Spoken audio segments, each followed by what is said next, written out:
મારી સાથે છે આજે પરીક્ષિત તમાલિયા. પર્સનલી મને એમની સ્ક્રિપ્ટ બધી બહુ જ ગમે છે. કેમ છો sir? Thank you so much Maitri for having મી. હું એકદમ મજામાં. તમને એવું લાગે કે ગુજરાતી ઇન્ડસ્ટ્રી જે છે આપણી એમાં ખાલી રોમેન્ટિક અને કોમેડી કન્ટેન્ટ જ વધારે ચાલે છે? પણ એવી પણ કેટલી, એવી પણ આંગળીના વેઢે ગણી શકાય એટલી જ ફિલ્મો છે. એટલે મને એવું લાગે છે કે જો રોમેન્ટિક કોમેડી ફિલ્મ હોય તો એ બી પૂરેપૂરી સરસ હોવી જોઈએ, એમ મારું માનવું છે. યાર આટલું ટ્રેજિક ટ્રાન્સફોર્મેશન કઈ રીતે કર્યું? મારા બોડીમાં બહુ જ બધા રિપોર્ટ્સ મેં અમુક કરાયા, જેમાં બે પ્રકારના ફેટ હોય, એક સબક્યુટનસ અને એક વિસરલ ફેટ. સબક્યુટનસ ફેટ એ છે કે જે આ ચામડી પર હોય. વિસરલ ફેટ એ છે કે જે તમારા લંગ્સ હોય તો એની ઉપર આમ ચડી ગયું હોય અને શ્વાસ લેવામાં કદાચ તકલીફ થાય. ત્યારે મને એવું થયું કે નહીં યાર, આ તો બહુ ડેન્જરસ વસ્તુ છે. 18-19 વર્ષે મારી બોડીની એજ જો 47 વર્ષ છે. તમે નવા ડિરેક્ટર સારે અત્યારે કામ કરો, લાઈક તમે એમને સજેશન આપતા હોય કે આ રીતે નહીં, આ રીતે તમે ફ્રેમ લેશો તો વધારે સારું લાગશે? મને બહુ જ ચીડ છે એવા એક્ટર્સથી કે જે લોકો ડિરેક્ટરને જઈને કે અથવા તો મારી બાજુમાં એને કે યાર જો તો ખરા કેવી ફ્રેમ લગાડી છે આમાં, હું નીચેથી કહું નહીં યાર, એ તમારું મીડિયમ છે જ નહીં. ફોલોવર્સ મેટર કરે? લાઈક તમે ઓડિશન આપવા જાઓ, તમારા આટલા ફોલોવર્સ હોય, એ વસ્તુથી હું તદ્દન અગેન્સ્ટ છું. એ લોન્જિટિવિટી એની એક્સપાયરી ડેટ બહુ જલ્દી આવી જાય પછી. અને આ જેટલા પણ લોકોના મેં નામ લીધા, ખાસ કરીને લીડ કાસ્ટ. તમે બહુ બધું થિયેટર કરેલું, રાઈટ? થિયેટર અને આ બી કઈ રીતે અલગ પડે છે? મને એવું હતું કે એક્ટિંગ જે લોકોએ થિયેટર કર્યું છે ને એ લોકો વધારે સારી એક્ટિંગ કરે. પણ પછી મારો ભ્રમ ત્યારે તૂટ્યો કે જ્યારે મને ખબર પડી કે કદાચ બહુ જ બધા મારા ગમતા જે એક્ટર્સ છે એ લોકો તો ક્યારે થિયેટર જ નથી કર્યું. એટલે આ જે ડિફરન્સ છે ને, એટલે હું ફિલ્મને થોડું એક ફિલ્મોને એજ આપું છું. તમારા વાઈફ પોઝેસિવ થયા તમારી ફિલ્ડ લઈને, લાઈક આ છોકરી યારે કામ નહીં કરવાનું? મેક્સ ટુ મેક્સ લાતો ને ઘૂસો, એનાથી વધારે કંઈ નથી પડતું.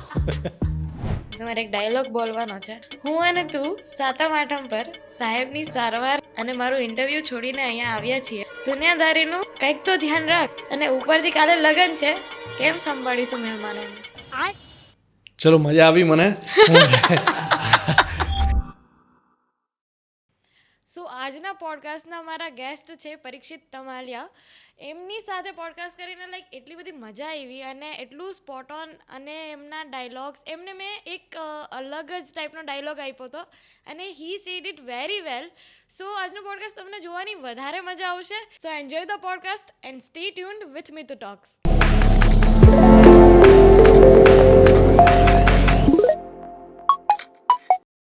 મારી સાથે છે આજે પરીક્ષિત તમાલિયા, જેમને આઈ થિંક ઇન્ટ્રોડક્શનની જરૂર નથી, અને સ્પેશિયલી પર્સનલી મને એમની સ્ક્રિપ્ટ બધી બહુ જ ગમે છે. કેમ છો sir? Thank you so much Maitri for having મી. હું એકદમ મજામાં, અને આજે આમ તારી સાથે વાત કરવા માટે ઉત્સુક છું. સોર મજામાં. ઓકે, મને ખરેખર પર્સનલી તમારી જે બધી સ્ક્રિપ્ટ ચૂઝ કરવાની જે કદાચ કળા છે એ બહુ ગમે છે. Thank you. એટલે હું એમ પૂછવા માંગીશ કે તમે સ્ક્રિપ્ટને ચૂઝ કરો છો કે સ્ક્રિપ્ટ તમને ચૂઝ કરે છે અત્યાર સુધી? હું અને તું ફિલ્મ સુધી એવું હતું કે કામ મને ચૂઝ કરતું હતું.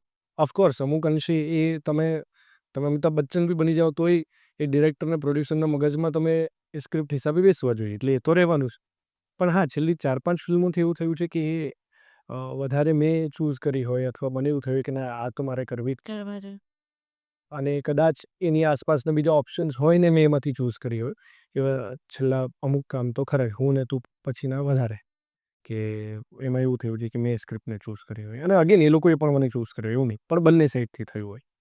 તમને એવું લાગે કે ગુજરાતી ઇન્ડસ્ટ્રી જે છે આપણી, એમાં ખાલી રોમેન્ટિક અને કોમેડી કન્ટેન્ટ જ વધારે ચાલે છે? ના, હું નથી માનતો એવું. ઓકે.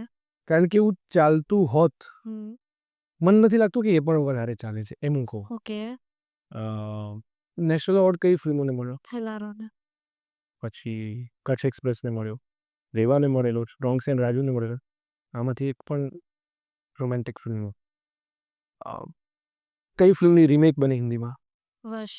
અગેન બટ એ ગુજરાતી જ્યારે હતી ત્યારે થિયેટર ઉપર ચાલી નહોતી. હા, એટલે ના, હું બીજી રીતે કહું છું, એટલે કે જે ફિલ્મો ગુજરાતી હોવાનું અથવા તો ગુજરાતી ફિલ્મ હોવાનું ગૌરવ વધારે અપાવે છે, એ ફિલ્મો નેસેસરીલી રોમેન્ટિક કોમેડી હોય છે એવું જરૂરી નથી. હા, છેલ્લો દિવસ લોકોને ખૂબ ગમી, બીજી બધી ફિલ્મો એના પછી આવી, એ પણ ખૂબ લોકોને ગમી. પણ એવી પણ કેટલી, એવી પણ આંગળીના વેઢે ગણી શકાય એટલી જ ફિલ્મો છે. એટલે મને એવું લાગે છે કે જો રોમેન્ટિક કોમેડી ફિલ્મ હોય તો એ બી પૂરેપૂરી સરસ હોવી જોઈએ, એમ મારું માનવું છે. જો રોમેન્ટિક કોમેડી ફિલ્મ તમે બનાવી રહ્યા છો, તો એ એટલી બધી સરસ હોવી જોઈએ કે એનો જે પર્પસ છે લોકોને એન્ટરટેન કરવાનો, એ એટલો પૂરેપૂરો હોવો જોઈએ કે લોકો એન્ટરટેન થવા જોઈએ. અને બીજી કોઈ ફિલ્મ છે જેનો ઉદ્દેશ્ય સરસ વાર્તાથી ની સાથે સાથે સરસ એક મેસેજ આપવાનો છે, લોકોને અલગ રીતે એંગેજ કરવાનું છે, કંઈક એક્સપેરિમેન્ટ કરવાનું છે, તો એ પૂરેપૂરી એ ઝોનમાં હોવી જોઈએ. વચ્ચેનું જ્યારે કંઈક થાય છે ત્યારે તકલીફ થાય છે. અને મને એવું લાગે છે કે ઘણા અંશ એટલે અડધા અંશે એવી ફિલ્મો બની રહી છે કે જે એકેય સાઈડની નથી હોતી જે તમે કહી રહ્યા છો. હા, જે કોમેડી, રોમેન્ટિક હા. એ ક્યાંક ઉદ્દેશ્ય પણ આપવા જાય છે, ક્યાંક એન્ટરટેન પણ કરવા જાય છે. એક આવું કેરેક્ટર હોવું જોઈએ જે છેકથી છેક હસાવે, એવું બધું ફોર્મ્યુલા કરવા જાય છે, એમાં નથી ચાલતી. હમ. એમાં કદાચ સારી બનતી નથી. પણ મને એ વાતનો ખૂબ આનંદ ને ગૌરવ છે કે છતાંય જે પ્રકારની જે ક્વોન્ટિટી અને ક્વોલિટીમાં ફિલ્મો બની રહી છે, એટલી બધી વધારે છે, એટલી બધી સરસ છે કે આઈ એમ વેરી શ્યોર કે હજી વધારે એક્સપેરિમેન્ટ્સ થતા રહેશે એમ. હમ. હવે મારે એ પૂછવું હતું કે યાર આટલું ટ્રેજિક ટ્રાન્સફોર્મેશન કેવી રીતે કહે? અરે બાપરે! એના વિશે તો એટલું બધું બોલી ચૂક્યો છું ને કે મને હવે એવું થાય છે કે હવે શું કહું એમ. But I am glad seriously. And happy કે હું જ્યાં પણ જોઉં તો લોકો અ, અત્યાર સુધી તો એક પણ એવો પોડકાસ્ટ થયો નથી કે એવા ઇન્ટરવ્યૂઝ બહુ ઓછા થયા છે કે જ્યાં લોકોએ હોમવર્ક ના કર્યો. So thank you so much કે તમે લોકો તમારું કામ વ્યવસ્થિત કરો છો. મારું જે ફિઝિકલ ટ્રાન્સફોર્મેશન હતું ને Maitri, I think it has played a very huge impact in my life. અને ખાલી મારી લાઈફમાં નહીં, મારી આસપાસના નજીકના લોકો રહે ને એ લોકોની લાઈફમાં એ થાય. કેમ? કારણ કે તમે જ્યારે એક પ્રકારના ડિસિપ્લિનમાં આવો ને, તો એ તમારી તમે કોઈ એક વસ્તુમાં ડિસિપ્લિન લાવો ને, અને ખાસ કરીને જ્યારે આવી કોઈ ફિઝિકલ એક્ટિવિટી હોય, તો એ તમારી આસપાસના મિત્ર વર્તુળમાં, તમારા પરિવારમાં અને બીજી બહુ બધી એક્ટિવિટીઝમાં એનો અસર પડે. એ ટ્રાન્સફોર્મેશન એવી રીતે થયું કે હું કોલેજમાં એક નાટક કરતો હતો અને નાટક દરમિયાન પણ હું ક્રિકેટ રમતો, જિમ જતો, પણ મારી પાસે પ્રોપર ગાઈડન્સ નહોતું, પ્રોપર કોઈ અજેન્ડા નહોતો કે જેને ફોલો હું કરતો હોઉં, રીત નહોતી, રેન્ડમ હતો, બહુ જ ઉડજુડ્યું હતું. ખાવા પીવાનું પણ ઠેકાણું નહીં. એટલે આમ શ્રીજી કૃપાના વડાપાઉં ખાઈ જ લેવાના, આમ 5-7 ખાઈ જ લેવાના, 3-4 થમ્સ અપ લઈ જ લેવાની, એવું બધું. અને પછી વર્કઆઉટ કરવાનું. બરાબર. તો એ કોઈ સેન્સ જ નહોતું બનતું. અને પછી નાટક દરમિયાન મારે થોડું ટ્રાન્સફોર્મેશન કરવાનું હતું મારું બોડી. અશ્વત્થામાના અશ્વત્થામા. કેરેક્ટરમાં. ક્યા બાત હૈ! વાહ, વાહ! યસ, અશ્વત્થામા એ લખ્યું છે મધુરાઈએ અને એ અમારું નાટક ડિરેક્ટ કર્યું હતું ધ્રુવનાથ કામલે સરે, જેમણે કમઠાણ ફિલ્મ ડિરેક્ટ કરી. એ ધ્રુવનાથ સરનું પણ એવી ઈચ્છા હતી કે થોડું ફિઝિકલ થિયેટર છે આમાં થોડું કર. મારી પણ એવી ઈચ્છા હતી. અને પછી એ ટ્રાન્સફોર્મેશન દરમિયાન મને સમજાયું કે મારા બોડીમાં બહુ જ બધા રિપોર્ટ્સ મેં અમુક કરાયા, જેમાં 2 પ્રકારના ફેટ હોય, એક સબક્યુટનસ અને એક વિસરલ ફેટ. વિસરલ ફેટ એ છે કે જે તમારા ઓર્ગન્સની ઉપર હોય. સબક્યુટનસ ફેટ એ છે કે જે આ ચામડી પર હોય, જે જનરલી તમને કોઈ હાનિ ના પહોંચાડે, એ તમારા શરીર પર ચરબી દેખાય. વિસરલ ફેટ એ છે કે જે તમારા લંગ્સ હોય તેની ઉપર આમ ચડી ગયું હોય અને શ્વાસ લેવામાં કદાચ તકલીફ થાય, કારણ કે ચરબી ખૂબ છે. એટલે ચાલ્યા દોડ્યા પછી 2 મિનિટ જોઈએ, આવું થતું હોય.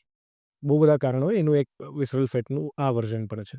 ત્યારે મને એવું થયું કે નહીં યાર, આ તો બહુ ડેન્જરસ વસ્તુ છે. એટલે 18-19 વર્ષે મારી બોડીની એજ જો 47 વર્ષ છે, તો હું મારા માટે ને મારી આસપાસના લોકો માટે શું એક્ઝામ્પલ સેટ કરું છું? આઈ થિંક એ વસ્તુ મને એવી હિટ કરી ગઈ ને કે મારે કોઈ એક વસ્તુ માટે ટ્રાન્સફોર્મ કરવાનું પછી ન રહ્યું. પછી મેં મારી જાતને એટલો બધો આખો આમ જમીન આસમાનમાં ફરક આવી જાય એટલો ચેન્જ કરી નાખ્યો કે એ દિવસ લઈને આ દિવસ સુધી ફિટનેસ મારી લાઈફનું એક ઇનબિલ્ટ ચિપ થઈ ગઈ છે કે જેવું બ્રશ કરવાનું હોય, જેવું નાહવાનું હોય, એ જ રીતે કસરત, એ જ રીતે ડાયટ. ઓફકોર્સ ઓકેશન્સ આવે વર્ષમાં કેટલાય બધા કે જ્યારે હું ઓફ ટ્રેક જાઉં, અને એની પણ મને મજા એટલે મળે છે કારણ કે બહુ ઓછું હોય છે. એટલે મારી લાઈફનું ખાલી 20% છે. બાકી 80% હું બહુ જ કન્સિસ્ટન્ટલી એક ધારે રહીને મારી ફિટનેસ પર ધ્યાન દેતો હોઉં છું. પછી જે ફિલ્મો આવે, એમાં જે પ્રકારનું કેરેક્ટર હોય, જ્યાં જ્યાં સ્કોપ દેખાય, નોટ નેસેસરીલી બધી એવી ફિલ્મો આવે કે જ્યાં તમારે ફિઝિકલી અલગ જ દેખાવાનું. ઘણી ફિલ્મોમાં એવું જ હોય કે નહીં યાર, तुम जो अभी दिख रहे हो वो सही है, वैसा ही चाहिए, उसमें ये कर सकते हैं. ઘણી ફિલ્મો હોય કે જેમાં ફિઝિકલ ટ્રાન્સફોર્મેશન માંગે, તો એ જે હું હોઉં છું એમાંથી હું ઇઝીલી એમાં ટ્રાન્સફોર્મ થઈ શકું એવું હું ધ્યાન રાખતો હોઉં છું. તમે ફૂડી છો અને પ્લસ તમે ટ્રાન્સફોર્મેશન કરીને it is great. Thank you. Big time puri, big time. એટલે એક અલગ પોડકાસ્ટ આખો જમવાના પર થઈ શકે પણ એ આપણે અત્યારે નહીં કરીએ કારણ કે એમને ને આપણને બધાની ઈચ્છા થઈ ગઈ પછી એ ખાવાની. પણ હું તમને એ તો કહીશ જ કે લાઈક તમને અમદાવાદમાં ખબર હશે ને ક્યાં સારું ફૂડ મળે. હા, એટલે મને જે પ્રકારનું ભાવે છે એ ક્યાં સારું મળે છે એ મને ખ્યાલ છે. યા તો એ હું તમને પૂછીશ. મને કહેજો તમે WhatsApp પર લોકેશન મોકલી. Please for sure. હમ તો હવે મારે એ પૂછવું હતું કે તમે લાઈક કોલેજ ટાઈમમાં તમે આ કરિયર વિચારેલું હતું કે આવું થશે કે પછી કરિયર જ તમને ચૂઝ કર્યું? લાઈક મારામાં એવું છે કે મેં આ ફિલ્ડ ચૂઝ નહોતું કર્યું, મને આ ફિલ્ડે ચૂઝ કરી. કરેક્ટ. તમારું કેવી રીતે? નહીં, મારી પાસે એવી કોઈ વાર્તા નથી કે મને નાનપણથી ખબર હતી કે હું એક્ટર બનવાનું. નાનપણથી આઈ વોઝ શ્યોર કે મારે એક્ટિંગમાં જવું. ના, ક્રિકેટ. એટલે ક્રિકેટર જ બનવું હતું. આજની તારીખમાં એ તો મને ખબર છે કે ભાઈ અત્યારે આપણે શૂટ કરી રહ્યા છીએ 22 નવેમ્બરે સવારે 7:20 બોર્ડર ગાવસ્કર ટ્રોફીનો ટોસ થશે. 7:50 મેચ શરૂ થશે અને હું એ રીતે ઉઠીને વર્કઆઉટ પતાવી દેવાનો છું કે ભાઈ 7:20 આપણે ટીવીની સામે હોવાના. એટલે ગાંડો ક્રેઝ. ક્રિકેટ જેટલું મને ક્રેઝ મને એક્ટિંગનું નથી. આજની તારીખમાં મને ક્રિકેટનો ક્રેઝ જ વધારે છે. પણ એમાં કદાચ હું એટલો ટેલેન્ટેડ નહીં હું એમાં દરેક ફિલ્ડની જેમ આમાં પણ જેમ નસીબ કામ કરે એમાં પણ નસીબ કામ નહીં કર્યા હોય. રાઈટ ટાઈમ પર હું રાઈટ જગ્યાએ નહીં પહોંચી શક્યો હોઉં. આ બધું મને એવું લાગે છે કે ભેગું થયું અને હું ક્રિકેટર ના બની શક્યો. હું છું સુરેન્દ્રનગરનો, શિફ્ટ અમદાવાદ એટલે જ થયો. 18 વખત કહી ચૂક્યો છું કે મારે ક્રિકેટર બનવું હતું. એટલે એક્ટિંગ જોડે દૂર દૂર સુધી લેવા દેવાનું હતું. મારું આ ઇન્ડસ્ટ્રીમાં કોઈ જ નથી. હા, પણ મારા ઘરમાં મારા પપ્પા, મારા મમ્મી, મારા કાકા, સ્પેસિફિકલી આ 3-4 લોકો, ઇવન મારા ફૈબાનું ફેમિલી, એ બધા જ આર્ટ એન્ડ કલ્ચર સાથે જોડાયેલા. બિકોઝ મારા ગ્રાન્ડ પેરેન્ટ્સ બંને સાઈડના મેટર્નલ ને પેટર્નલ એ લોકો કોઈને કોઈ રીતે આર્ટ એન્ડ કલ્ચર સાથે જોડાયેલા હતા. એટલે એ રીતે મારા ઘરમાં હતું કે સંગીતને લઈને કે પછી પરફોર્મિંગ આર્ટ્સને લઈને, નાટકોને લઈને, પછી કોઈ પણ પ્રકારના સાહિત્યને લઈને એ થોડી હતી કે ભાઈ આવું બધું સરસ એક્સપ્લોર કરતા રહેવું એઝ હ્યુમન. પણ છતાંય ક્યારે એવો આઈડિયા નહોતો કે એક્ટર બનીશ. કોલેજમાં આવ્યો ત્યાં સુધી ક્રિકેટને અલવિદા કહી ચૂક્યો હતો. ક્રિકેટ મને અલવિદા કહી ચૂક્યું હતું અને અભિષેક શાહ વર્કશોપ લેવા આવ્યા. આઈ એનરોલ્ડ ઇટ અને પછી મેં ક્યારેય આઈ નેવર લુક્ડ બેક. છતાંય કોલેજ કાળમાં એવું હતું કે કરી રહ્યા છીએ, મજા આવે છે. પણ પછી મેં ફર્સ્ટ ફિલ્મ કરી દુનિયાદારી. એના પછી મને બહુ જ આમ 50% 60% એવું કન્ફર્મ થઈ ગયું કે ના આ જ કરવું છે. પણ જેમ જેમ કામ કરતો ગયો પછી આઈ થિંક 2019-20 આસપાસ આઈ વોઝ એક્સ્ટ્રીમલી શોર્ટ કે ના મારે આ જ કરવું છે, આમાં હવે બીજું કંઈ નહીં. તો પેરેન્ટ્સ તરફથી તમને ક્યારેય રોકટોક નથી થઈ? ક્યારેય નહીં, ક્યારેય આ ફિલ્ડમાં તારે નથી જવાનું? ક્યારેય નહીં. એટલે નોટ જસ્ટ મી, મારી 3 સગી મોટી બહેનો છે. ઓફકોર્સ મારા પેરેન્ટ્સ દરેક પેરેન્ટ્સની જેમ પ્રોઝ એન્ડ કોન્સ દેખાડે, એડવાન્ટેજીસ ડિસએડવાન્ટેજીસ દેખાડે. પણ ક્યારેય મને યાદ નથી આવતું કે નહીં તમારે આમ જ કરવાનું છે, મેં કીધું છે એટલે આવું જ થશે. તો મારા પેરેન્ટ્સે કોઈને અમને નથી કીધું ક્યારેય. અને એટલે જ અમે ચારેય ભાઈ બહેન જે પણ ફિલ્ડમાં છીએ અમે સક્સેસફુલ છીએ અને મોર દેન દેટ અમે ખુશ છીએ. સ્કૂલમાં ટોપર હતા કે પછી ચાલે બેક બેન્ચર? ના ના, એકદમ ટોપર પાછળથી. ખોટું પૂછાઈ ગયું. ના, પણ સ્ટીલ ટોપર હોવા છતાંય તમે ક્રિએટિવ ફિલ્ડમાં છો. નહીં તે સાંભળ્યું આખું. ના બોલો. હા, હું ટોપર હતો હા પણ પાછળ એમ. ઓકે, પાછળથી. હા, ઓકે, એટલે રેન્કિંગમાં 1 2 3 4 5 વિથ છેલ્લું બધું રેન્ક હોય ને ત્યાં હું ટોપ કરતો હોય. બરોબર છે. ના એટલે હું ઇટ ડઝન્ટ મેટર. ના ઓફકોર્સ ટોપર તો નહોતો જ હું. હું બહુ જ એવરેજ હતો, બહુ જ એવરેજ. એટલે 60-65 અમુક વાર પેલી સ્કૂલની એક્ઝામ્સ, પેલી ઇન્ટરનલ એક્ઝામ્સમાં ક્યારેક ફેલ થયો હોઉં. હા, એવું બધું બી ખરું એમ. એટલે ક્યારેય I was never great with studies. બહુ જ એન્ડ મોમેન્ટે ભણવાનું. પણ જેટલા પણ ટોપર હતા એ લોકોને હશે એટલી જ ડિગ્રી લગભગ મારી પાસે છે એમ. ઓકે. સો ભણવાનું સારું એવું કમ્પ્લીટ કર્યું. મને તો મારીને ટોપર બનાવી હતી. છોકરીઓ તો ગર્લ્સ આર મોસ્ટલી બોર્ન અરે ટોપર. ભાઈ, મારે બનવું નહોતું. પણ બની ગઈ ને. હા, પણ આ તો મમ્મી પપ્પા કહે તો ક્યાં જાઉં? ક્યાંય ન જાવ. તો તમે નવા ડિરેક્ટર સાથે અત્યારે કામ કરો તો લાઈક તમે એમને સજેશન આપતા હોય કે આ રીતે નહીં, આ રીતે તમે ફ્રેમ લેશો તો વધારે સારું લાગશે? ના ના ના, ક્યારેય હિંમત ના, ક્યારેય નહીં. અને હું I don't think it's a અમારી જોબ નથી, અમારું જોબ નથી. એ અમારે ક્યારેય ના કહેવું કોઈ પણ એક્ટર. મને બહુ જ ચીડ છે એવા એક્ટર્સથી કે જે લોકો ડિરેક્ટરને જઈને કે અથવા તો મારી બાજુમાં કે યાર છો તો ખરા કેવી ફિલ્મ લગાડી આમાં આવું નીચેથી નહીં યાર, એ તમારું મીડિયમ છે જ નહીં. Surrender yourself. ઓફકોર્સ એટલે હું એવું કહું સરેન્ડર એટલે તમારો મિસયુઝ થવા દો, તમને ગમે તેમ ટ્રીટ કરે એમ કરવા દો, એવું નથી કહેતો. બિલકુલ એવું નથી કહેતો. પણ તમારી આ જે તમે જે મીડિયમમાં છો એ ડિરેક્ટરનું મીડિયમ છે. એટલે કયો શોટ લગાડે છે, કોણ ડીઓપી છે, કોણ કોસ્ચ્યુમ કરે છે, આ છે તે છે, it should be none of our business. At the same time એનું સામે એક દલીલ એવી પણ છે કે દેખાવાનો તો અમે છીએ, તો અમે જોઈશું જ કે કોણ કોસ્ચ્યુમ કરે છે, શું ફ્રેમ લગાડી છે, કેવું બધું છે. એટલે એને હું ખોટું નથી માનતો. પણ તો પછી એને કોમ્યુનિકેટ અને કન્વે કરવાની એવી રીત હોય ને કે સામેવાળાને કે ડિરેક્ટરને કે પ્રોડ્યુસરને લાગે કે નહીં યાર આ જેન્યુઇન કન્સર્ન છે અને આ ફિલ્મના અને એના કેરેક્ટરના બેટરમેન્ટ માટે કે છે, તો વાત બરાબર છે. તમે તમારી કહેવાની રીત બહુ મેટર કરે છે. પણ તમને જ બધું આવડે છે ને કયા લોકોને લઈ લીધા છે એ પ્રકારનો attitude is very dangerous and very hazardous એ પર્ટિક્યુલર માણસ માટે, એના પ્રોફેશનને, એના પ્રોફેશનલ બિહેવિયર માટે. એ હું ક્યારેય એન્ડોર્સ નથી કરતો અને આઈ વેરી મચ ડિસલાઇક ઇટ. મને બિલકુલ નથી ગમતું એવું. તો હું ક્યારેય એવું સજેસ્ટ નથી કરતો. તો આજના યુથ માટે જો એને ગુજરાતી ઇન્ડસ્ટ્રીમાં આવવું હોય તો એને ઓડિશન્સ આપવા જ પડે. એ કોઈ પણ સિટીમાં રહીને કામ ન કરી શકે, એને અમદાવાદ આવવું જ પડે. આવી જ પડે. જો ફૂલ ટાઈમ એક્ટર થવું છે તો. તો લાઈક ઇન્ડસ્ટ્રીમાં અંદર કેવી રીતે આવવું તમારા મતે? આઈ થિંક પહેલાં તો બધું જ કામ છોડીને આ કરવું એવું બિલકુલ ના કરતા. એ ભૂલ જ ના કરતા. હું ક્યારેય એવું સજેસ્ટ નહીં કરું કે તમે ફોર એક્ઝામ્પલ મોરબી રહો છો કે રાજકોટ રહો છો કે સુરત કે વલસાડ કે નવસારી કે બરોડા પાસે કે હાલોલ પાસે રહો છો અને તમને એવું છે કે મારે ગુજરાત ઇન્ડસ્ટ્રીમાં જવું છે, મારે એક્ટર કે એક્ટ્રેસ બનવું છે કે રાઇટર કે ડિરેક્ટર બનવું છે, તો હું અહીંયાથી ત્યાં શિફ્ટ થઈ જાઉં પહેલાં તો અમદાવાદ. ના, એવું ભૂલ ના કરતા. એનું કારણ એ છે કે આપણી ઇન્ડસ્ટ્રી બહુ જ સરસ રીતે ઇવોલ્વ થઈ રહી છે, બહુ જ સરસ રીતે ગ્રો થઈ રહી છે, પણ થઈ નથી કંઈ. પેલી અંડર ડેવલપિંગ અને ડેવલપ્ડ કન્ટ્રી છે, તો આઈ થિંક આપણી ઇન્ડસ્ટ્રી હજી ડેવલપિંગમાં છે. મુંબઈ જેવું સેટઅપ નથી કે જ્યાં તમે એક ચોક્કસ જગ્યાએ જાઓ એટલે તમને ઓડિશન્સની લાઈન દેખાય છે. એવું નથી હજી. તો એના માટે શું કરવું? તો એના માટે તમે જે તે જગ્યાએ છો પહેલાં ત્યાંથી કરેક્ટ લોકોને અપ્રોચ કરો. હું ફોર એક્ઝામ્પલ સુરેન્દ્રનગરમાં બેસીને ઈચ્છું છું કે મારી સ્ક્રિપ્ટ મેં કોઈ લખી છે, ફોર એક્ઝામ્પલ હું રાઇટર છું, તો મારી આ વાર્તા મારે કરેક્ટ ડિરેક્ટર સુધી કે કરેક્ટ પ્રોડક્શન હાઉસ સુધી પહોંચાડવી છે, તો contact those people via social media. આટલું સરસ પ્લેટફોર્મ છે, એમને મેલ કરો એક સરસ ફોર્મલ વેમાં તમારી વાર્તાનું કોઈ રીતે, અને સરસ હશે તો લોકો રિવર્ટ કરશે જ, કારણ કે સારી વાર્તાની ભૂખ તો હંમેશા રહેવાની જ લોકો. લાઇકવાઇઝ તમે એક્ટર છો તો એવા કાસ્ટિંગ ડિરેક્ટર્સને અપ્રોચ કરો, ડિરેક્ટર્સને અપ્રોચ કરો. પણ એ તમે અહીંયા આવીને પણ એ જ કરવાના.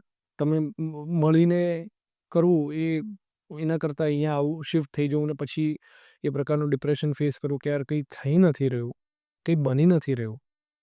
તો એના કરતાં બેટર છે કે જ્યાં છો ત્યાંથી પહેલાં અપ્રોચ કરો, ત્યાંથી શું રિસ્પોન્સ આવે છે અને પછી આગળ વધો. Number 1. Number 2 and most important, જે હું બધી જ જગ્યાએ કહું છું, કે સેલ્ફ અસેસમેન્ટ. કે તમે એવું ઈચ્છો છો કે તમે એક્ટર બનો, તમને એવું લાગે છે કે તમે એક્ટર છો, તમારા ઘરવાળાને તો તમે આમ શું કહેવાય રણબીર કપૂર જ લાગો છો કે તમે રાજકુમાર રાવલ લાગો છો, પણ તમારા ઘરવાળા ક્યારેય લગભગ તમને નહીં કહેવાના કે તું ખરાબ એક્ટર છે, અથવા તો એ લોકોની બિચારાની સમજ પ્રમાણે એ કહેવાના. તો એ સેલ્ફ અસેસમેન્ટ કરો કે હું ખરેખર સારું કરી રહ્યો છું. શૂટ કરો, જોવો, તમારા પ્રીવિયસ વિડીયોઝ સાથે કમ્પેર કરો, જે બી તમે એક્સરસાઇઝ કરતા હોય એક્ટિંગની એ. ત્રીજું કે નથી આવડતું અથવા આવડે છે તો એને પોલિશ કરવા માટે એવા લોકોનો કોન્ટેક્ટ કરો કે જે લોકો એવી વર્કશોપ્સ કન્ડક્ટ કરતા હોય કે જે તમને વધુ શીખવાડે. એ પૈસાની રીતે અને ટાઈમની રીતે, બંને રીતે તમને એ વસ્તુ અફેક્ટ કરશે જ. એ તમારે પૈસા પણ એમાં ઇન્વેસ્ટ કરવા પડશે સારા એવા, અને તમારે ટાઈમ પણ ઇન્વેસ્ટ કરવો પડશે.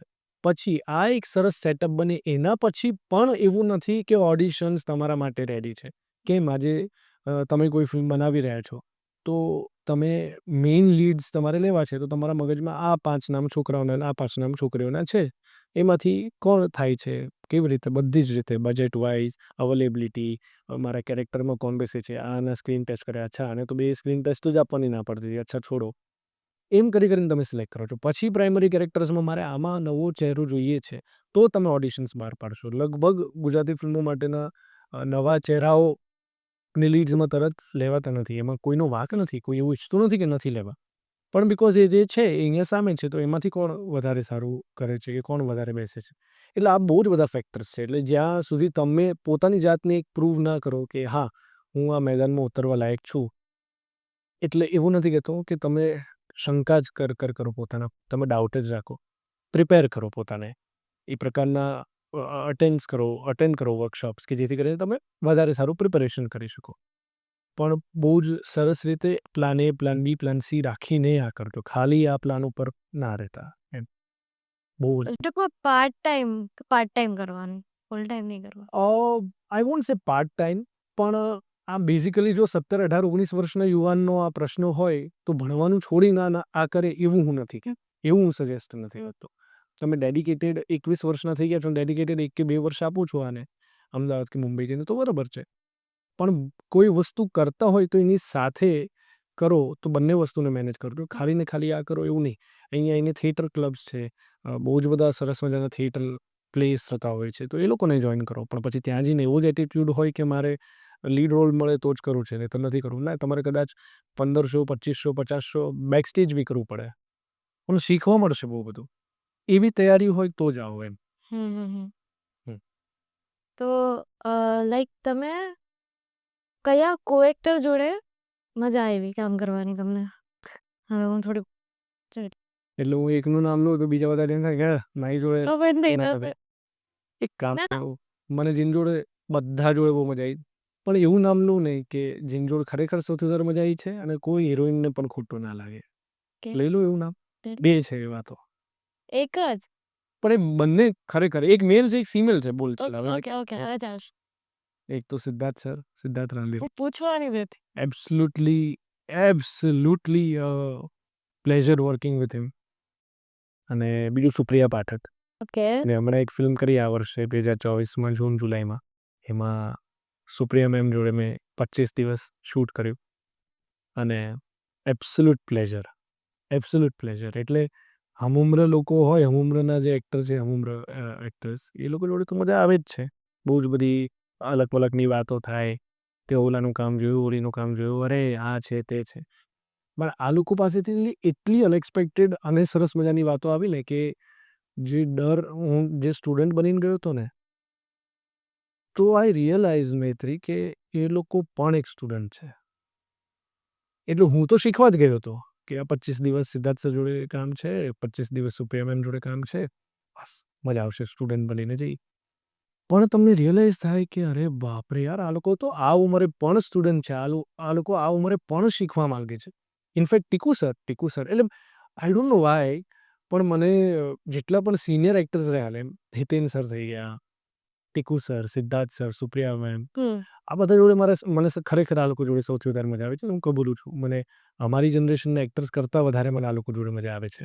And I always look forward કે એ લોકો જોડે મને વધારે ને વધારે, આ 4 લોકોના નામ લીધા, એ લોકો જોડે મને વધારે ને વધારે કામ કરવાનો મોકો મળે. ડિરેક્ટર્સ? જો મને છે ને બધા જ ડિરેક્ટર્સ ગમે છે. મને ઇટ્સ ઓકે. નથી કેવું ને, ઇટ્સ ઓકે ને, ના, સારું it's okay. નથી કેવું ને, હા નથી. ના કેવું ના ચાલે ને કઈ, પણ જે છે એ કહું. આઈ થિંક મને 3 નામ લેવા છે અને ત્રણેયનો હું સ્પેસિફિક રીઝન્સ આપીશ. સૌથી પહેલાં અને ખૂબ અગત્યનું એ શીતલ શાહ, કે જેમણે મને સાતમ આઠમ ફિલ્મ આપી. હવે સાતમ આઠમ કેમ હું વારે ઘડીએ બહુ જ બધા પોડકાસ્ટમાં સાતમ આઠમ વિશે વાત કરું છું, પછી બહુ બધા લોકો કે યાર ક્યાં છે, અમે જોઈ નથી. તો થિયેટર્સમાં આવી ત્યારે બહુ જ બધા લોકો જોવા ગયા, બહુ જ બધા લોકો જોવા ન ગયા.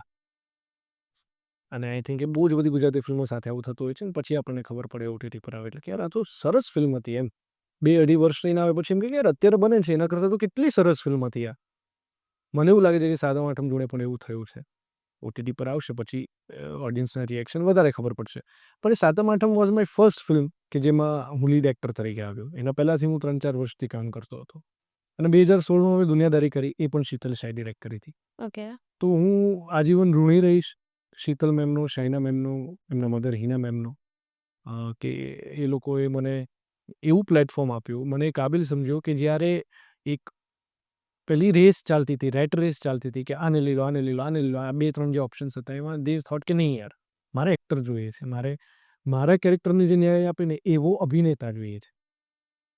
એટલે મને બહુ જ રિસ્પેક્ટ છે એમના માટે. ખાલી મને કામ આપ્યું એટલે નહીં. આ તો ખરું જ કે એમને એવું લાગ્યું કે હું કાબિલ છું એટલે મને કામ આપ્યું. બીજું, મને એમના માટે વધારે પ્રેમ, વધારે રિસ્પેક્ટ એટલે પણ છે કે એ લોકો આટલું મોટું production house, limelight pictures, Friday film works, એટલે નીરજ પાંડે જોડે આટલું બધું કામ કરે છે એ લોકો, કંઈક ને કંઈક નવું કરતા રહેવાના છે. બધું જ એકલા હાથે સિંગલ હેન્ડેડલી આ 3 બહેનો, હિના મેમ, શીતલ મેમ અને શાયના મેમ, બંને સિસ્ટર્સ, એ લોકો હેન્ડલ કરે છે. એક male dominated industry, not just this, કોઈ પણ ઇન્ડસ્ટ્રી વધારે મેલ ડોમિનેટેડ હોય છે. ત્યાં એડિટર પણ એ હોય, પ્રોડ્યુસર પણ એ હોય, ડિરેક્ટર અને રાઇટર પણ એ હોય, અને સેટ પર બી ફિમેલ્સ હોય. અને એ ફિમેલ જ્યારે બહુ જ બધા મેલ્સને ઇન્સ્ટ્રક્ટ કરતી હોય, તો મેં 7મ 8મને સેટ પર એ બી જોયું છે કે મારા જેવા લોકો પણ હતા કે જે બહુ જ ગ્રેસફુલી એને લઈ રહ્યા હતા એમના ઇન્સ્ટ્રક્શન્સને, એમના ડિરેક્શન્સને. 1-2 લોકો મેં એવાય જોયા હતા કે જે લોકોને ડિરેક્શન્સ એટલે નહોતા સાંભળવા, કારણ કે કોઈ ફિમેલ આપણને કહે કે શું કરવાનું, એ પ્રકારનો ઈગો હર્ટ થતો તમે. અને એ લોકો અડીખમ ઊભા રહ્યા, એમનું કામ સરસ રીતે કર્યું, ખૂબ સરસ રીતે કર્યું, અને સરસ કામ કરવામાં જ માને છે. એટલે મને આ 2 રીઝનના લીધે ખૂબ પ્રેમ એમના માટે છે.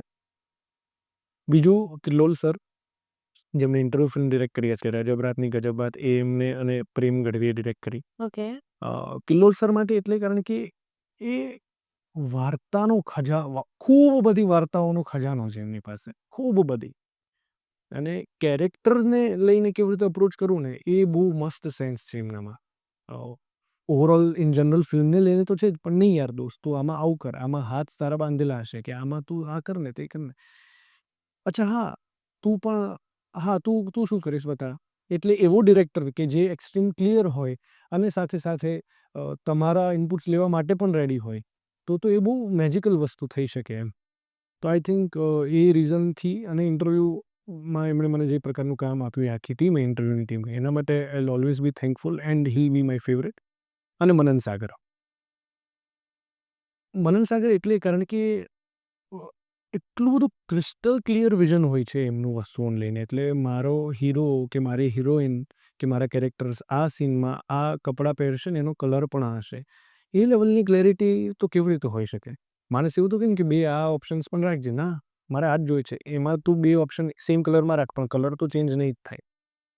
અને કદાચ અમારા કોસ્ટ્યુમવાળા ત્યારે અકળાઈ પણ જાય કે યાર આ કેવું કહે છે, અને પછી જ્યારે સ્ક્રીન પર જોયું તો કોસ્ટ્યુમવાળા સામેથી જઈને મળે કે સર, મેં આટલા સરસ કોસ્ટ્યુમ કોઈ ફિલ્મમાં નથી કર્યા.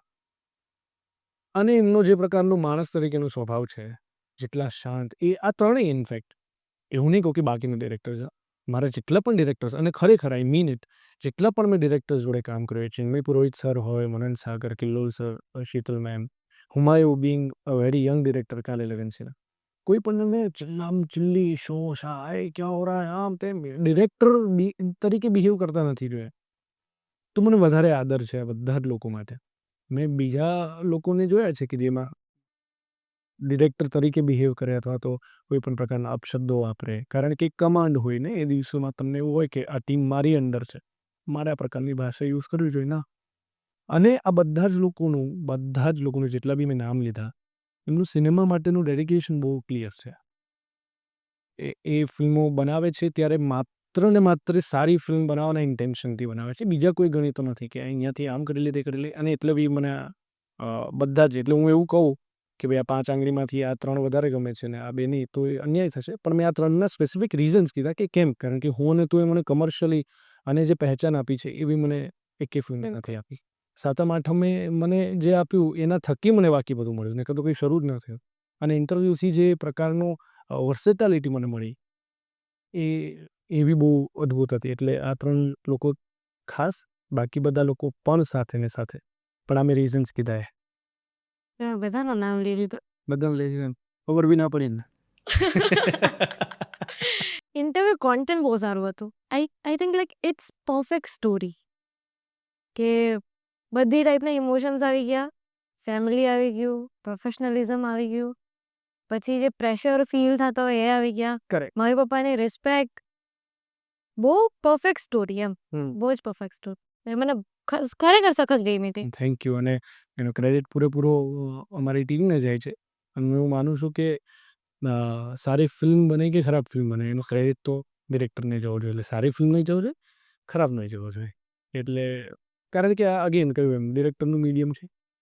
ઓફકોર્સ સ્ટાર્સ હોય એ લોકો ચેન્જીસ કરાવવાના ટ્રાય કરે કે તમને દેખાય કે કોઈ XYZ ફોર એક્ઝામ્પલ હિન્દી ફિલ્મના કોઈ મોટા સ્ટાર્સ હોય તો વાર્તા સારી હોય ને પછી તમને દેખાય કે આ ફિલ્મ ખરાબ આ વ્યક્તિ કરી હશે ને ઇનપુટ્સ નાખીને આ વસ્તુ ઘુસેડી. પણ અહીંયા તો મને એવું કોઈ સ્ટાર મને એવું લાગતું જ નથી. અને કોઈ સ્ટાર નહીં, કોઈ એવા એક્ટર્સ પણ નથી કે જે એવું કહે કે ના આ તમે આમ નહીં ને આવું કરો, આવું જ કરવું છે. એટલે અહીંયા બહુ જ બધો ક્રેડિટ ડિરેક્ટર્સને જાય છે આ બધી વસ્તુ માટે. ફોલોઅર્સ મેટર કરે? લાઈક તમે ઓડિશન આપવા જાઓ, તમારા આટલા ફોલોઅર્સ હોય હવે તો તમને લોકોને કરે છે, મને નથી કરતો. મને ખરેખર કોઈ ફરક નથી પડતો. I don't mind seeing this. I don't care at all. Doesn't mean I don't respect કે જેના છે. હા આ બે અલગ વસ્તુ છે. બરોબર. જેના છે એનો કંઈ વાંક નથી યાર. એને થોડી આ સિસ્ટમ બેસાડી છે. એવા લોકોથી તો હું મારી ફોર એક્ઝામ્પલ બહુ જ સારી મિત્ર છે આંચલ. હવે આંચલને હું કોન્ટેન્ટ ક્રિએટર નહીં કહું, મારા માટે તો એક્ટર છે પહેલાં. એન્ડ સાથે સાથે પણ આ કરે છે. તો મને તો એવું લાગે છે કે બહુ અઘરું કામ છે યાર. તમે લોકો અહીંયા ટીમમાંથી કેટલા લોકો યુટ્યુબ પર તમે આ કરી રહ્યા છો, પાર્થભાઈ છે, બીજા બધા લોકો છે. યુટ્યુબ ચલાવવું એટલે રોજ કોઈના કોઈ પ્રકારનું કોન્ટેન્ટ ક્રિએટ કરવું, જેમાં સક્સેસ મેળવવી અને ફેલિયર પણ મેળવવી. તો અમે જે ફિલ્મો દર શુક્રવારે 3, 4, 5, 6 મહિને કે વર્ષમાં એક વાર આવે છે, તો તમારા દર વિડીયો સાથે થાય છે ઘટના. તો આઈ એમ નોટ સેઇંગ કે વસ્તુ ખરાબ છે ને મને બહુ છપરી લાગે છે. ના, એવું નથી કે હા કોન્ટેન્ટના પ્રકારથી તમને આઈડિયા આવી જાય કે યાર આ તો બહુ જ કંઈ યુઝલેસ છે, આનો કોઈ મતલબ નથી. ઇફ ઇટ્સ એન્ટરટેનિંગ, એન્ગેજિંગ છે. ફોર એક્ઝામ્પલ કુશલ મિસ્ત્રી, હું બહુ મોટો ફેન છું કુશલ. કારણ કે હું જ્યારે પણ એની રીલ જોઉં તો મને હસવું આવે છે. Every time it's very relatable. અને ગુજરાતમાં એના જે ચાહકો છે, એના જે ફેન્સ છે, એ મેક્સિમમ એવા લોકો છે કે જે જ્યારે કુશલની રીલ આવે તો એમના મોઢા પર સ્માઇલ આવે છે. તો એનાથી વધારે શું જોઈએ?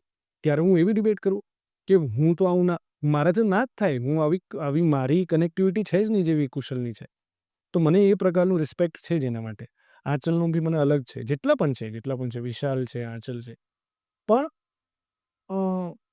મારે એ કામ કરવાનું હોય તો મારે શીખવું પડે ને. તમારે એક્ટિંગ કરવાની તમારે એક્ટિંગ શીખવી જોઈએ. મારો મતલબ આટલો જ છે. અને એવા પણ એક્ઝામ્પલ્સ છે કે જે કોન્ટેન્ટ ક્રિએટર બહુ સારા છે અને જે એક્ટર્સ પણ બહુ સારા છે. તો એવું હોય તો વાંધો નથી. પણ અથવા કોઈનું માત્ર કાસ્ટિંગ એટલે કરવું કારણ કે એના XYZ ફોલોવર્સ છે, એ વસ્તુથી હું તદ્દન અગેન્સ્ટ છું.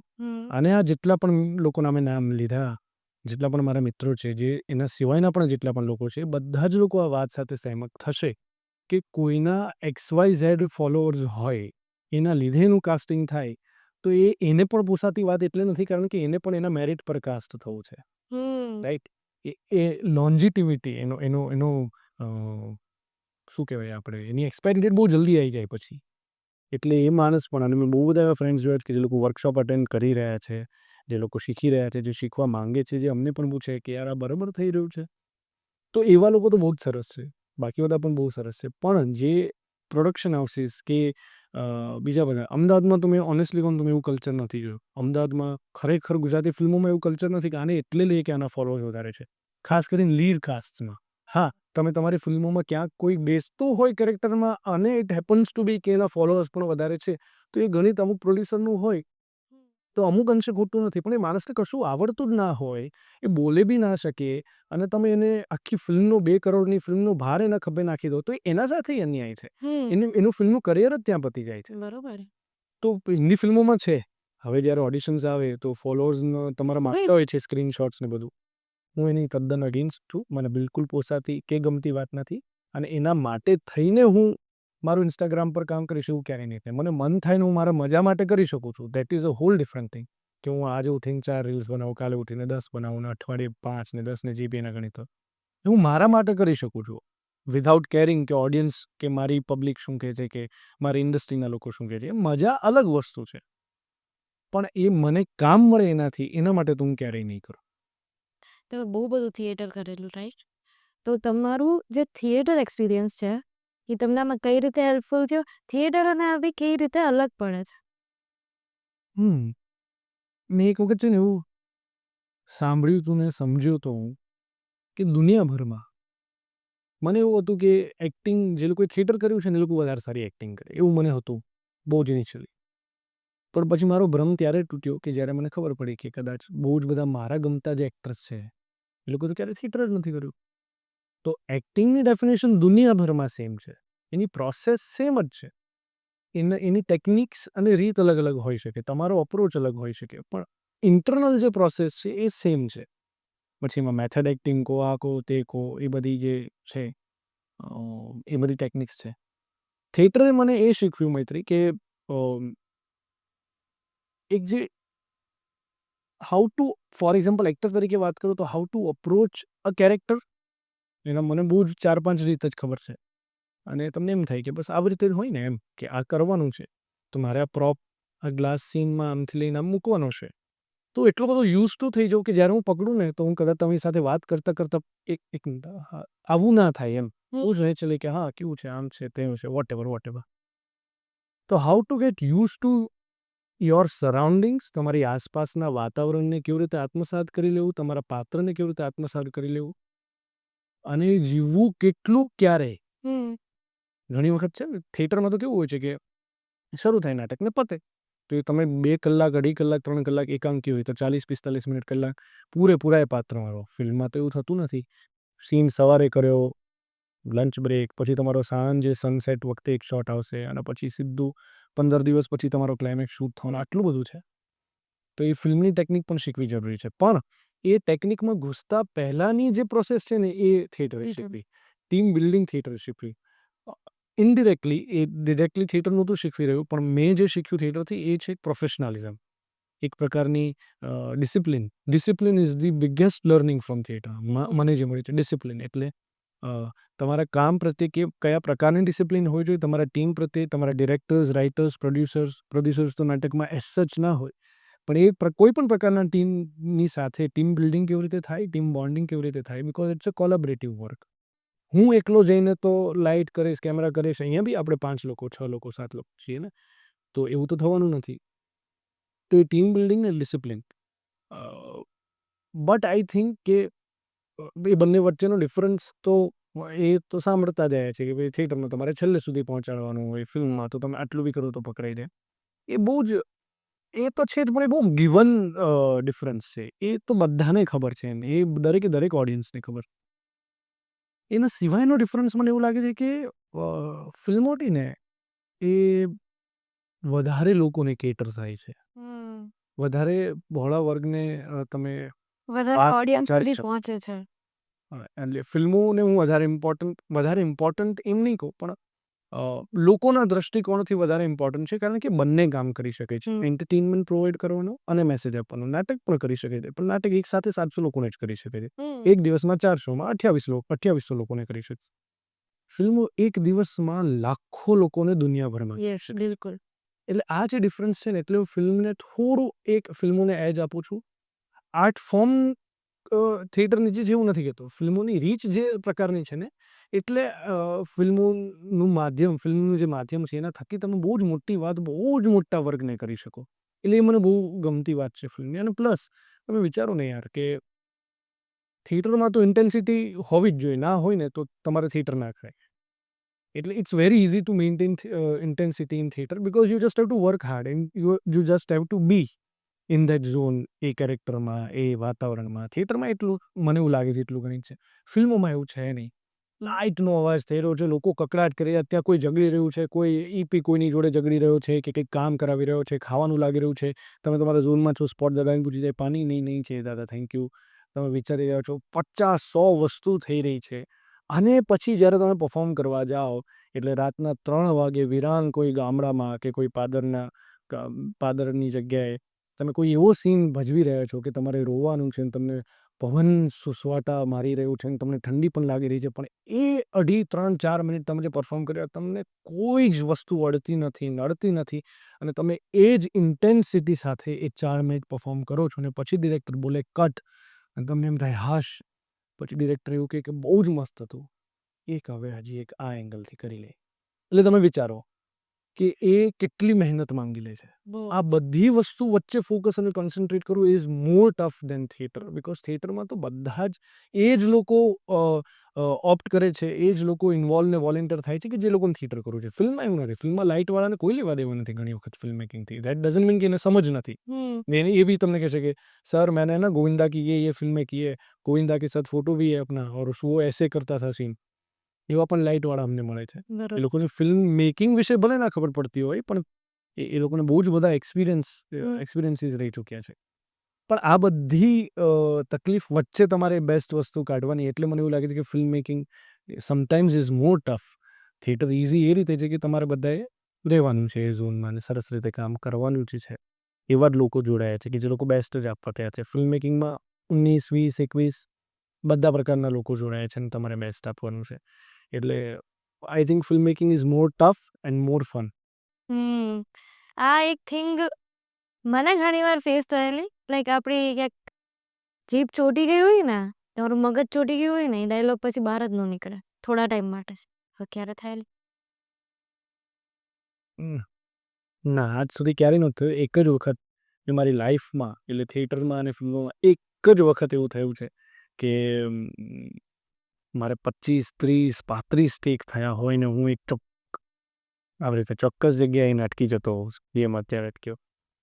એ આઈ થિંક એનું કારણ પણ એ હતો ને હમણાંની જ ઘટના છે. 6-8 મહિના પહેલાંની જ ઘટના છે. એટલે એવું નહોતું કે નવો હતો અને સરાઉન્ડિંગ્સથી નથી યુઝ ટુ. તો proper use to very professional.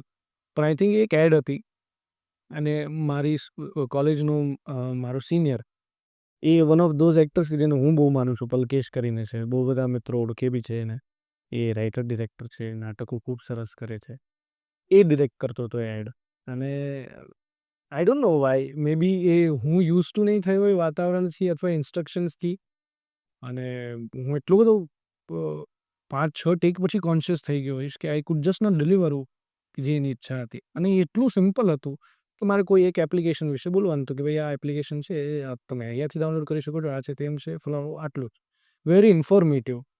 But again આ પરફોર્મન્સ કારણ કે તમારે કોઈ એપ્લિકેશન માટે કરવાનું છે. બહુ સાહજિક છતાંય તમારે કોમ્યુનિકેટ કરવાનું હતું. અને આઈ થિંક 5-6 ટેક પછી મને એ ટેન્શન થવા માંડ્યું કે યાર મારો જે મિત્ર છે જે મને આટલા ટાઈમથી કામ કરતા જોયો છે, મારો જે સિનિયર છે, મેં આટલી 8-10 ફિલ્મો કરી એના પછી એને શું લાગશે મારા વિશે કે યાર હું આટલું નથી કરી શકતો તો મને કેવી રીતે આટલું બધું કામ મળ્યું. એ એટલા બધા ઓવર થિંકિંગમાં જતો રહ્યો કે I could just not deliver તે મારે આપવાનું હતું. પછી હું એને એટલું દર ટેક પછી એમ કહું સોરી યાર. અને પેલો મને બિચારા એટલી પેશન્સથી એટલું પ્રોફેશનલી મને ડીલ કરી ટેકલ કર્યું કે કંઈ વાંધો નહીં થાય નહીં જો તે આ કર્યું ને હું આટલું એનાથી જોડી લઈશ ને. આપણને એમ થાય કે યાર આપણા કેસમાં હજુ ક્યાંયથી ઉપાડવું પડે. આપણે એ આમ 5 સરસ એવા ટેક ના આપી શકીએ કે જેમાં એને બધું જ સરસ મળી રહે. 2 ટેક એવા ના આપી શકીએ એવું મને થાય. પણ ફાઇનલી એ થયું 30-35 ટેક પછી. અને જો પછી જોગાનું જોગ એવું બન્યું કે એનો રીશૂટ આવ્યો. અને રીશૂટ આવવાનું કારણ બી એવું હતું કે એ જે 30 ટેક પછી જે બધું બરાબર થયું હતું પણ મારા શર્ટનો કલર ને પાછળ બેકગ્રાઉન્ડનો કલર મેચ થતો હતો. એટલે ક્લાયન્ટે એવું કીધું કે નહીં અલગ શર્ટ સાથે કરવું છે. સો આવું. પણ એ એક જ વખત એવું થયું છે કે હું ક્યારેય અટકી ગયો હોય કે પિન ચોંટી ગઈ. બાકી નાટકોમાં કે ફિલ્મોમાં કે કોઈ પણ પ્રકારના શૂટમાં ક્યારેય એવું નથી થયું. તમે કીધું તમે ટોપર નહોતા હા. તો છતાંય તમે લાઈક સ્ક્રિપ્ટ કેટલીક વારમાં યાદ રાખી લ્યો? આમ ડાયલોગ નેચરલી જ આવતા હોય કે પછી? ના, ડાયલોગ બહુ ઇઝીલી હું યાદ રાખી શકું. મને એવું નહીં કહું કે 1-1.5 મિનિટમાં પણ ઘણું જલ્દી મને યાદ રહી જાય. ઘણું જલ્દી. કોઈ મોનોલોગ હોય તો એ બી તમે લાઈક જલ્દી યાદ રાખી શકો? હા. If I know the flow and emotions and I have to એટલે ઇફ આઈ નહીં મારે કામ જ એ છે તો હા મને યાદ રહી જાય બરોબર. કે બોલવાનું છે એવું છે. હા એટલે બોલવાનું તો કહીશ હું. નહીં મને એવું યાદ જ નથી રહેતું. મને કેવું થાય કે But it is. Okay, you believe in destiny? હા ઓફકોર્સ યા. તો લાઈક તમારા કેસમાં એવું જ છે? હમ. છે? I'm asking you. અચ્છા કઈ વસ્તુને લઈને? આ જ એક્ટિંગ ફિલ્ડને લઈને જ કે ડેસ્ટિની તો છે જ. હમ હા છે ડેસ્ટિની. અને આઈ થિંક મારા કેસમાં ખૂબ મહેનત છે. ખૂબ મહેનત પણ છે. મેં બહુ મહેનત કરી છે યાર. મેં ખરેખર બહુ મહેનત કરી છે. અને મને એ જ આવડે છે. મને ડેસ્ટિની પર એ રીતે ભરોસો છે કે હું મહેનત કરીશ ને તો ડેસ્ટિની મારો સાથ આપશે. ખાલી ડેસ્ટિની પર ભરોસો હું નથી રાખી શકતો. મને ઇન્સિક્યોરિટી છે ડેસ્ટિની પર. ઓકે. એટલે હું એવું માનું છું કે મેં સ્ટ્રગલ નથી કર્યું કોઈ પણ પ્રકારનું. કારણ કે એવું હતું જ નહીં કે મારે નાનપણથી એક્ટર બનવું છે. એટલે એ પ્રકારની પ્રોસિજર જ મેં ફોલો નથી કરી. પણ મેં મહેનત ખૂબ કરી છે. અ, એટલે મહેનત અને ડેસ્ટિની આ બંનેનું કોમ્બિનેશન ખૂબ ફળ્યું છે. અને ઘણી વખત સારી ફિલ્મોમાં ડેસ્ટિની કામ ના કરતી હોય, મહેનત ખૂબ હોય અને ફળ ના પણ મળ્યું હોય એવું પણ બન્યું છે. મૂવીની પછી લાઈક મૂવી ખતમ થઈ ગયું બરોબર, રેપઅપ થઈ ગયું, હમ. પછી તમને લાઈક એ મૂવીના જે કેરેક્ટર જે તમે પ્લે કર્યું હોય એ તમારી અંદર હજી જીવતું હોય, હમ. એટલે લાઈક ખરે તમે એ કેરેક્ટર જેવું બિહેવ કરવા માંડો, હમ. એવું થયેલું ક્યારે? નાટકોમાં થયેલું. હા. નાટકોમાં થયેલું. નાટકોમાં થયેલું અને આઈ થિંક 7મ 8મ ફિલ્મ મેં જ્યારે કરી એમાં પણ થયેલું. પણ પેલું રણવીર સિંહ વાળું નહીં કે રૂમમાં બંધ થઈ ગયો હતો અને મારી અંદર એક આમ હેવાન આવી ગયો હતો ને એવું બધું ક્યારેય નથી થયું. બિકોઝ અગેન મેં તમને કહ્યું એમ નાટકોમાં થતું હતું ને મને હું હવે જ્યારે પાછળ જોઉં છું તો મને એવું લાગે છે કે નાટકોમાં થવાનું કારણ બી એ હતું મૈત્રી, કારણ કે અમે એ જ કરતા હતા. એની સાથે બીજું કંઈ નહોતું. એટલે સવારે જઈએ રિહર્સલ્સમાં 7 વાગે અને રાત્રે 11-12 વાગે આવીએ ત્યાં સુધી એ જ કરવાનું, બીજું કંઈ જ નહીં. ફિલ્મોમાં એવું નથી. ફિલ્મોમાં મેં તમને કહ્યું કે કટકાઓ છે, વચ્ચે 2 દિવસ શૂટ ના બી હોય ત્યારે તમે તમારા મિત્રોને મળી લો, બહાર બધા જોડે ટી પોસ્ટ પર ચા પીવા જતા રહ્યા, એવું બધું બી થાય. એટલે તમને એક બ્રેક મળે પછી સડન તમે પાછળ રહો, which helps sometimes. Okay. A lot of time it helps. Okay. એટલે ફિલ્મોમાં એવું નથી થયું. હા, 7મ 8મ એક એવું હતું કે જ્યારે મારી જોડે થોડું એવું થયું હતું કે હું ઘરે આવતો તો મારી ઇન્ટેન્સિટી હાઈ રહેતી. કારણ કે એમાં ઓવરઓલ બહુ જ આઈ વોન્ટ સે હેવી ફિલ્મ હતી. It was very entertaining, very engaging. But thrill ખૂબ રહેતું. એટલે એ થ્રિલ હું થોડું કેરી કરીને આવતો ઘરે, અથવા કોઈ પ્રકારનું આમ ટેન્શનવાળા ઝોનમાં આવતો, અથવા ચૂપચાપ વધારે રહેતો. પણ છતાંય મારી આજુબાજુના વાતાવરણથી બહુ જ આમ જાણીતો અને ખબર કે શું થઈ રહ્યું છે શું નહીં એવું રહેતું. નાટકોમાં થતું, ફિલ્મોમાં ઓછું. તમારી relationship total 8 years, 10 years. 10 years.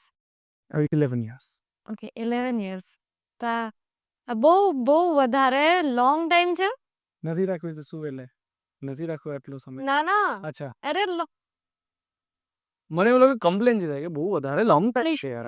કેમ? બાપરે, એવું કરાય? એટલે એવું કે આજકાલનું યુથ લાઈક 11 મહિના ટકી જાય તો એ બહુ સારી વાત છે. ના. તો મારે રિલેશનશિપ એડવાઇસ જોઈએ છે. અરે બાપરે. હા. ના, I don't think I am the perfect guy to give relationship advice. હું બહુ બધી રીતે ઇમ્પરફેક્ટ છું. અને બટ આઈ થિંક તમે if you don't choose the right person to be in a relationship with તમારી આસપાસના લોકો રાઇટ ચૂઝ કરી લો એટલીસ્ટ, કે જે લોકો તમને પરફેક્ટ ગાઈડ કરે. આઈ થિંક હું જે કે 10-11 વર્ષ રિલેશનશિપમાં રહ્યો, કોઈ પણ મા દીકરો, બાપ દીકરો, ભાઈ બહેન, પતિ પત્ની, દરેક રિલેશનશિપની જેમ એમાં પણ ઉતાર ચઢાવ આવે જ, આવ્યા જ હશે, આવ્યા જ હતા. પણ એને હું ડીલ કરી શક્યો માત્ર ને માત્ર મારી આસપાસના લોકોના લીધે, મારી ફેમિલીના લીધે, મારા ક્લોઝ સર્કલના લીધે. અને બીજું હું એવું માનું છું, એવું ખરું ના કરું બીજા લોકો પાસે, કીપ ઇટ વેરી પ્રાઇવેટ. કે સસ્પેન્સ નહીં પણ પ્રાઇવેટ, એમ લો પ્રોફાઇલ. કે don't make it too much publicly કે પબ્લિક જે બી કહેવાતું હોય ઇંગ્લિશમાં. પણ પછી કેવું થાય છે કે તમારું નથી રહેતું, એ બધાનું થઈ જાય. આવું હું માનું છું. કરવાવાળા કરતા હોય છે, બહુ સક્સેસફુલી રહેતા હોય છે, એવું નથી કહેતો. પણ હું એવું વ્યક્તિ છું કે મને કોઈના વ્યૂથી ફેર પડે છે. હું એવું નથી કે મને કોઈ કશું બી બોલી જાય ને તો મને કંઈ ફરક નથી પડતો. ના, મને ફરક પડે ને હું સમજવાનો પ્રયત્ન કરું અને પછી હું જાણું ને પછી હું અસેસ કરું કે હા, એકચ્યુઅલી આ કોઈ બેઝલેસ વાત છે. મિનિંગફુલ હોય તો તમે સાંભળીને સમજવાનો પ્રયત્ન કરો કે આ શું બોલી ગયું મારા વિશે, કે મારું પેટ બહાર નીકળ્યું છે, પહેલાં તો તમે હો ને તુમાં એબ્સ હતા, મારે કામ કરવું છે મારા પર, એવી કોઈ વાત હોય તો હું ધ્યાન દઉં ફોર એક્ઝામ્પલ. એટલે રિલેશનશિપમાં ચૂઝ ધ રાઇટ સર્કલ. તમે જો જેની જોડે પ્રેમમાં પડો છો એ તો પૂછીને પડવાના નથી. એ સાચો ખોટો સારો ખરાબ તમે પણ સારા ખરાબ હોઈ શકો. જો એ તમારા હાથમાં નથી તો એટલીસ્ટ તમારી આજુબાજુના લોકો એવા હોય ને કે જે તમને સાચા ટાઈમે સાચી સલાહ આપે તો બહુ કામ થઈ જાય. તો આઈ થિંક મારામાં એવું થયું છે કે મારી વાઈફ શ્રેયાના સાઈડથી મારા સાઈડથી અમે એટલા બધા સારા લોકોથી અ, અમે અકોમોડેટેડ હતા. અમારી આજુબાજુ એટલા બધા સારા લોકો હતા કે ઓલવેઝ અમને સાચી સલાહ આપે છે. હા બસ એટલું જ. બાકી તો પ્રેમમાં પડેલો માણસ કોઈ ગમે એટલી સલાહ આપે જેને જે કરવું હશે એ જ કરશે. તો વેન ડીડ યુ રિયલાઇઝ કે she is the one? Hmm I think 13 August 8 August 2013ની વાત છે. આવો છોકરો જોઈએ. That day I realized. Date યાર. અને that day I realized. અને પછી અગેન મારા માટે એવું મેટર કરે છે કે અ, હું એની આસપાસના લોકોને કેટલું સમજું છું, જાણું છું, માનું છું. અને સેમ ગોઝ ફોર હર. એટલે કોઈ છોકરી મારા ઘરે આવે, મારી સાથે લગ્ન કરે એટલે મારા મમ્મી પપ્પાને કેટલું સાચવે છે, ઘરે રસોઈ સરસ બનાવે છે. ના, એવી વાત નથી કરતો. એવી વાત નથી કરતો. એઝ અ હ્યુમન કોઈ કેવું છે. આજે કોઈ પણ માણસ એ ઇન્ડિવિડ્યુઅલ માણસ તરીકે કેવું છે, એ લોકોને કેવી રીતે ટ્રીટ કરે છે, લોકોને સમજે છે કેટલું, એ વસ્તુ મને બહુ અટ્રેક્ટ કરે છે કોઈ પણ માણસમાં. કે માણસની બીજા માણસને સમજવાની શક્તિ કેટલી છે. તો એ મને બહુ સારી લાગેલી શ્રેયાની. અને બે બહુ બધી રીતે અપોઝિટ છીએ, બહુ જ અપોઝિટ છીએ. બહુ બધી વસ્તુમાં બહુ જ એકદમ કોમન છીએ. તો આઈ થિંક અપોઝિટ્સ અટ્રેક્ટ મે બી. તો મતલબ તમે એકબીજાને કમ્પ્લીટ કરો. Sort of. પણ અગેન અમારી લાઈફમાં મૈત્રી, અમારી આજુબાજુના લોકોનું પણ એટલું બધું કોન્ટ્રીબ્યુશન. ઇમ્પોર્ટન્સ કન્ટ્રીબ્યુશન છે ને કે અમે બંને 75% છીએ તો 25% એ લોકો કમ્પ્લીટ કરે છે. સો એવું નથી કે અમે બંને અમારી દુનિયા. ના, એવું નથી. અમે એ રીતે મોટા નથી થયા. એટલે જે લોકો એ રીતે રહે છે એ લોકો ખોટા છે એવું નથી કહેતો, બટ અમે લોકો એ રીતે મોટા જ નથી થયા કે અમે બંને જ અમારી દુનિયા છીએ. અમારી આસપાસના લોકો ખૂબ મેટર કરે છે અમારી દુનિયામાં, એટલું જ જેટલું અમે એકબીજાને કરીએ છીએ. તમે એકચ્યુઅલી બહુ પ્રાઇવેટ રાખેલું. કેમ કે મેં પહેલેથી છેલ્લે સુધી મને વચ્ચે મળ્યું કે ઓકે એમ? એ તો પતા ही नहीं. હા, એટલે સોશિયલ મીડિયા તો હું છે ને બહુ બધા લોકો મને આવીને કે યાર તું તો કંઈ પોસ્ટ, બટ હું એમ કહું બટ ડોન્ટ યુ થિંક કે મારા માટે, અને હું જવાબ બી હવે નથી આપતો. આટલું જ કરું છું. કારણ કે એક થોડું ખબર નહીં 28નો થયો, છોકરાઓ તો ઉંમર કહી જ દે, છોકરીઓ ના કહે. પણ 28નું થયું તો થોડી કામનેસ આવી ગઈ છે, થોડી મેચ્યોરિટી વધી ગઈ છે. એટલે આઈ ડોન્ટ કેર કે લોકો શું વિચારે છે. I just don't care. હું સોશિયલ મીડિયા પર બહુ ગજબ બતાડું ને સાથે હોઈએ તો એ ફિલિંગ જ ના આવે એની 10% પણ. એ મહત્ત્વનું છે કે સોશિયલ મીડિયા પર કંઈ જ ના હોય પણ સાથે હોઈએ ત્યારે પૂરેપૂરી રીતે હોઈએ, એ મહત્ત્વનું છે.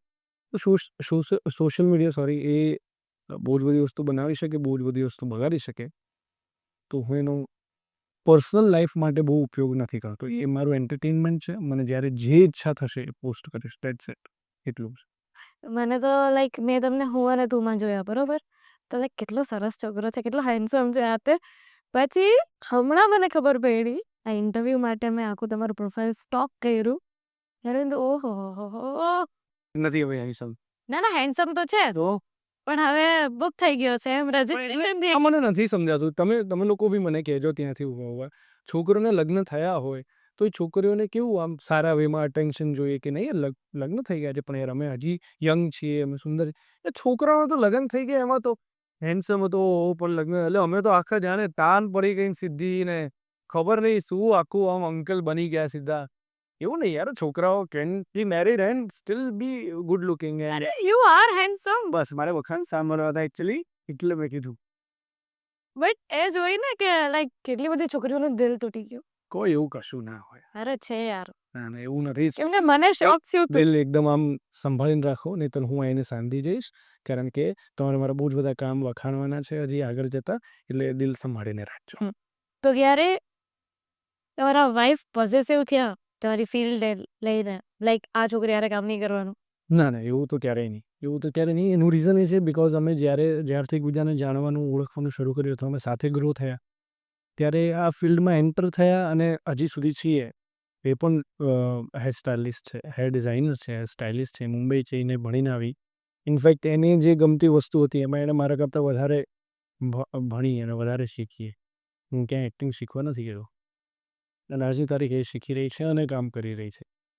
તો બિકોઝ અમે સાથે ગ્રો થયા ને એટલે સડનલી કંઈ ફિલ્ડ આવી વચ્ચે એવું નહોતું, એટલે એક્સેપ્ટન્સ બહુ જ બધું હતું. પોઝેસિવમાં તો એવું છે કે છોકરો પોઝેસિવ ના થાય એવું તો બને નહીં, એટલે એ તો રહેવાનું જ. પણ એવું ક્યારેય નથી થયું કે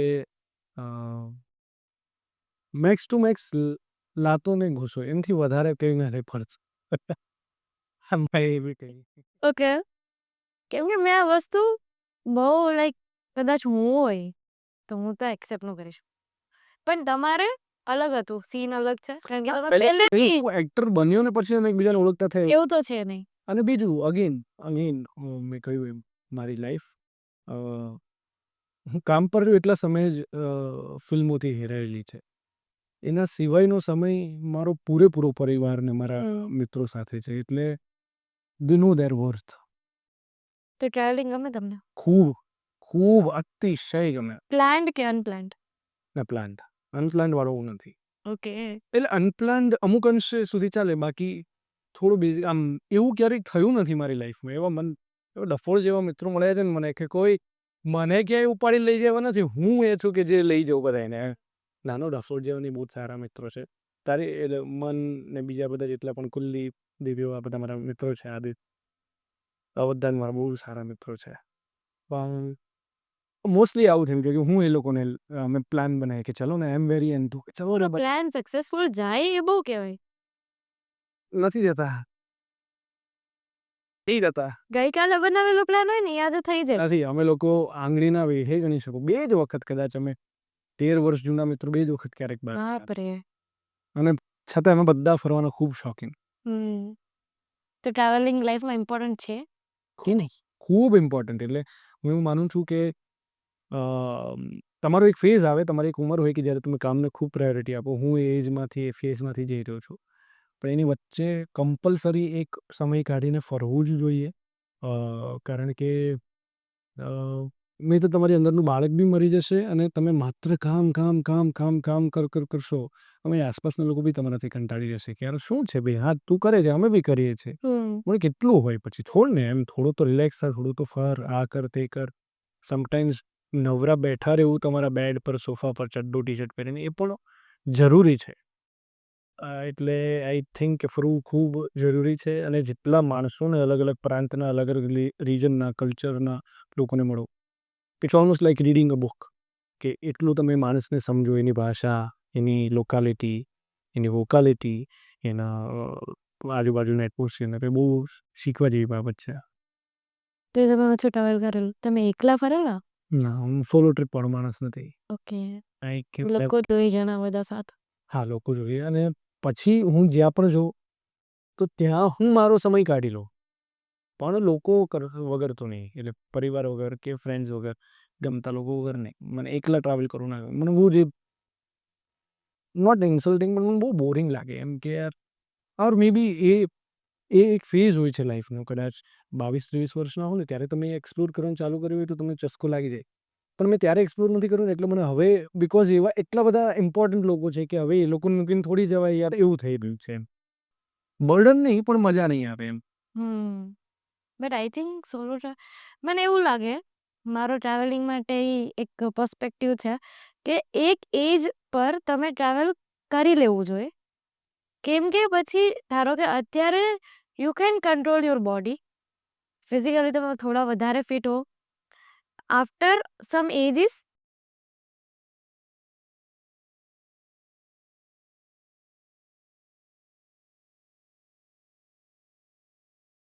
આઈ એગ્રી. અને એડવેન્ચર્સ કરવા જ જોઈએ, તમારે કરવા જ જોઈએ.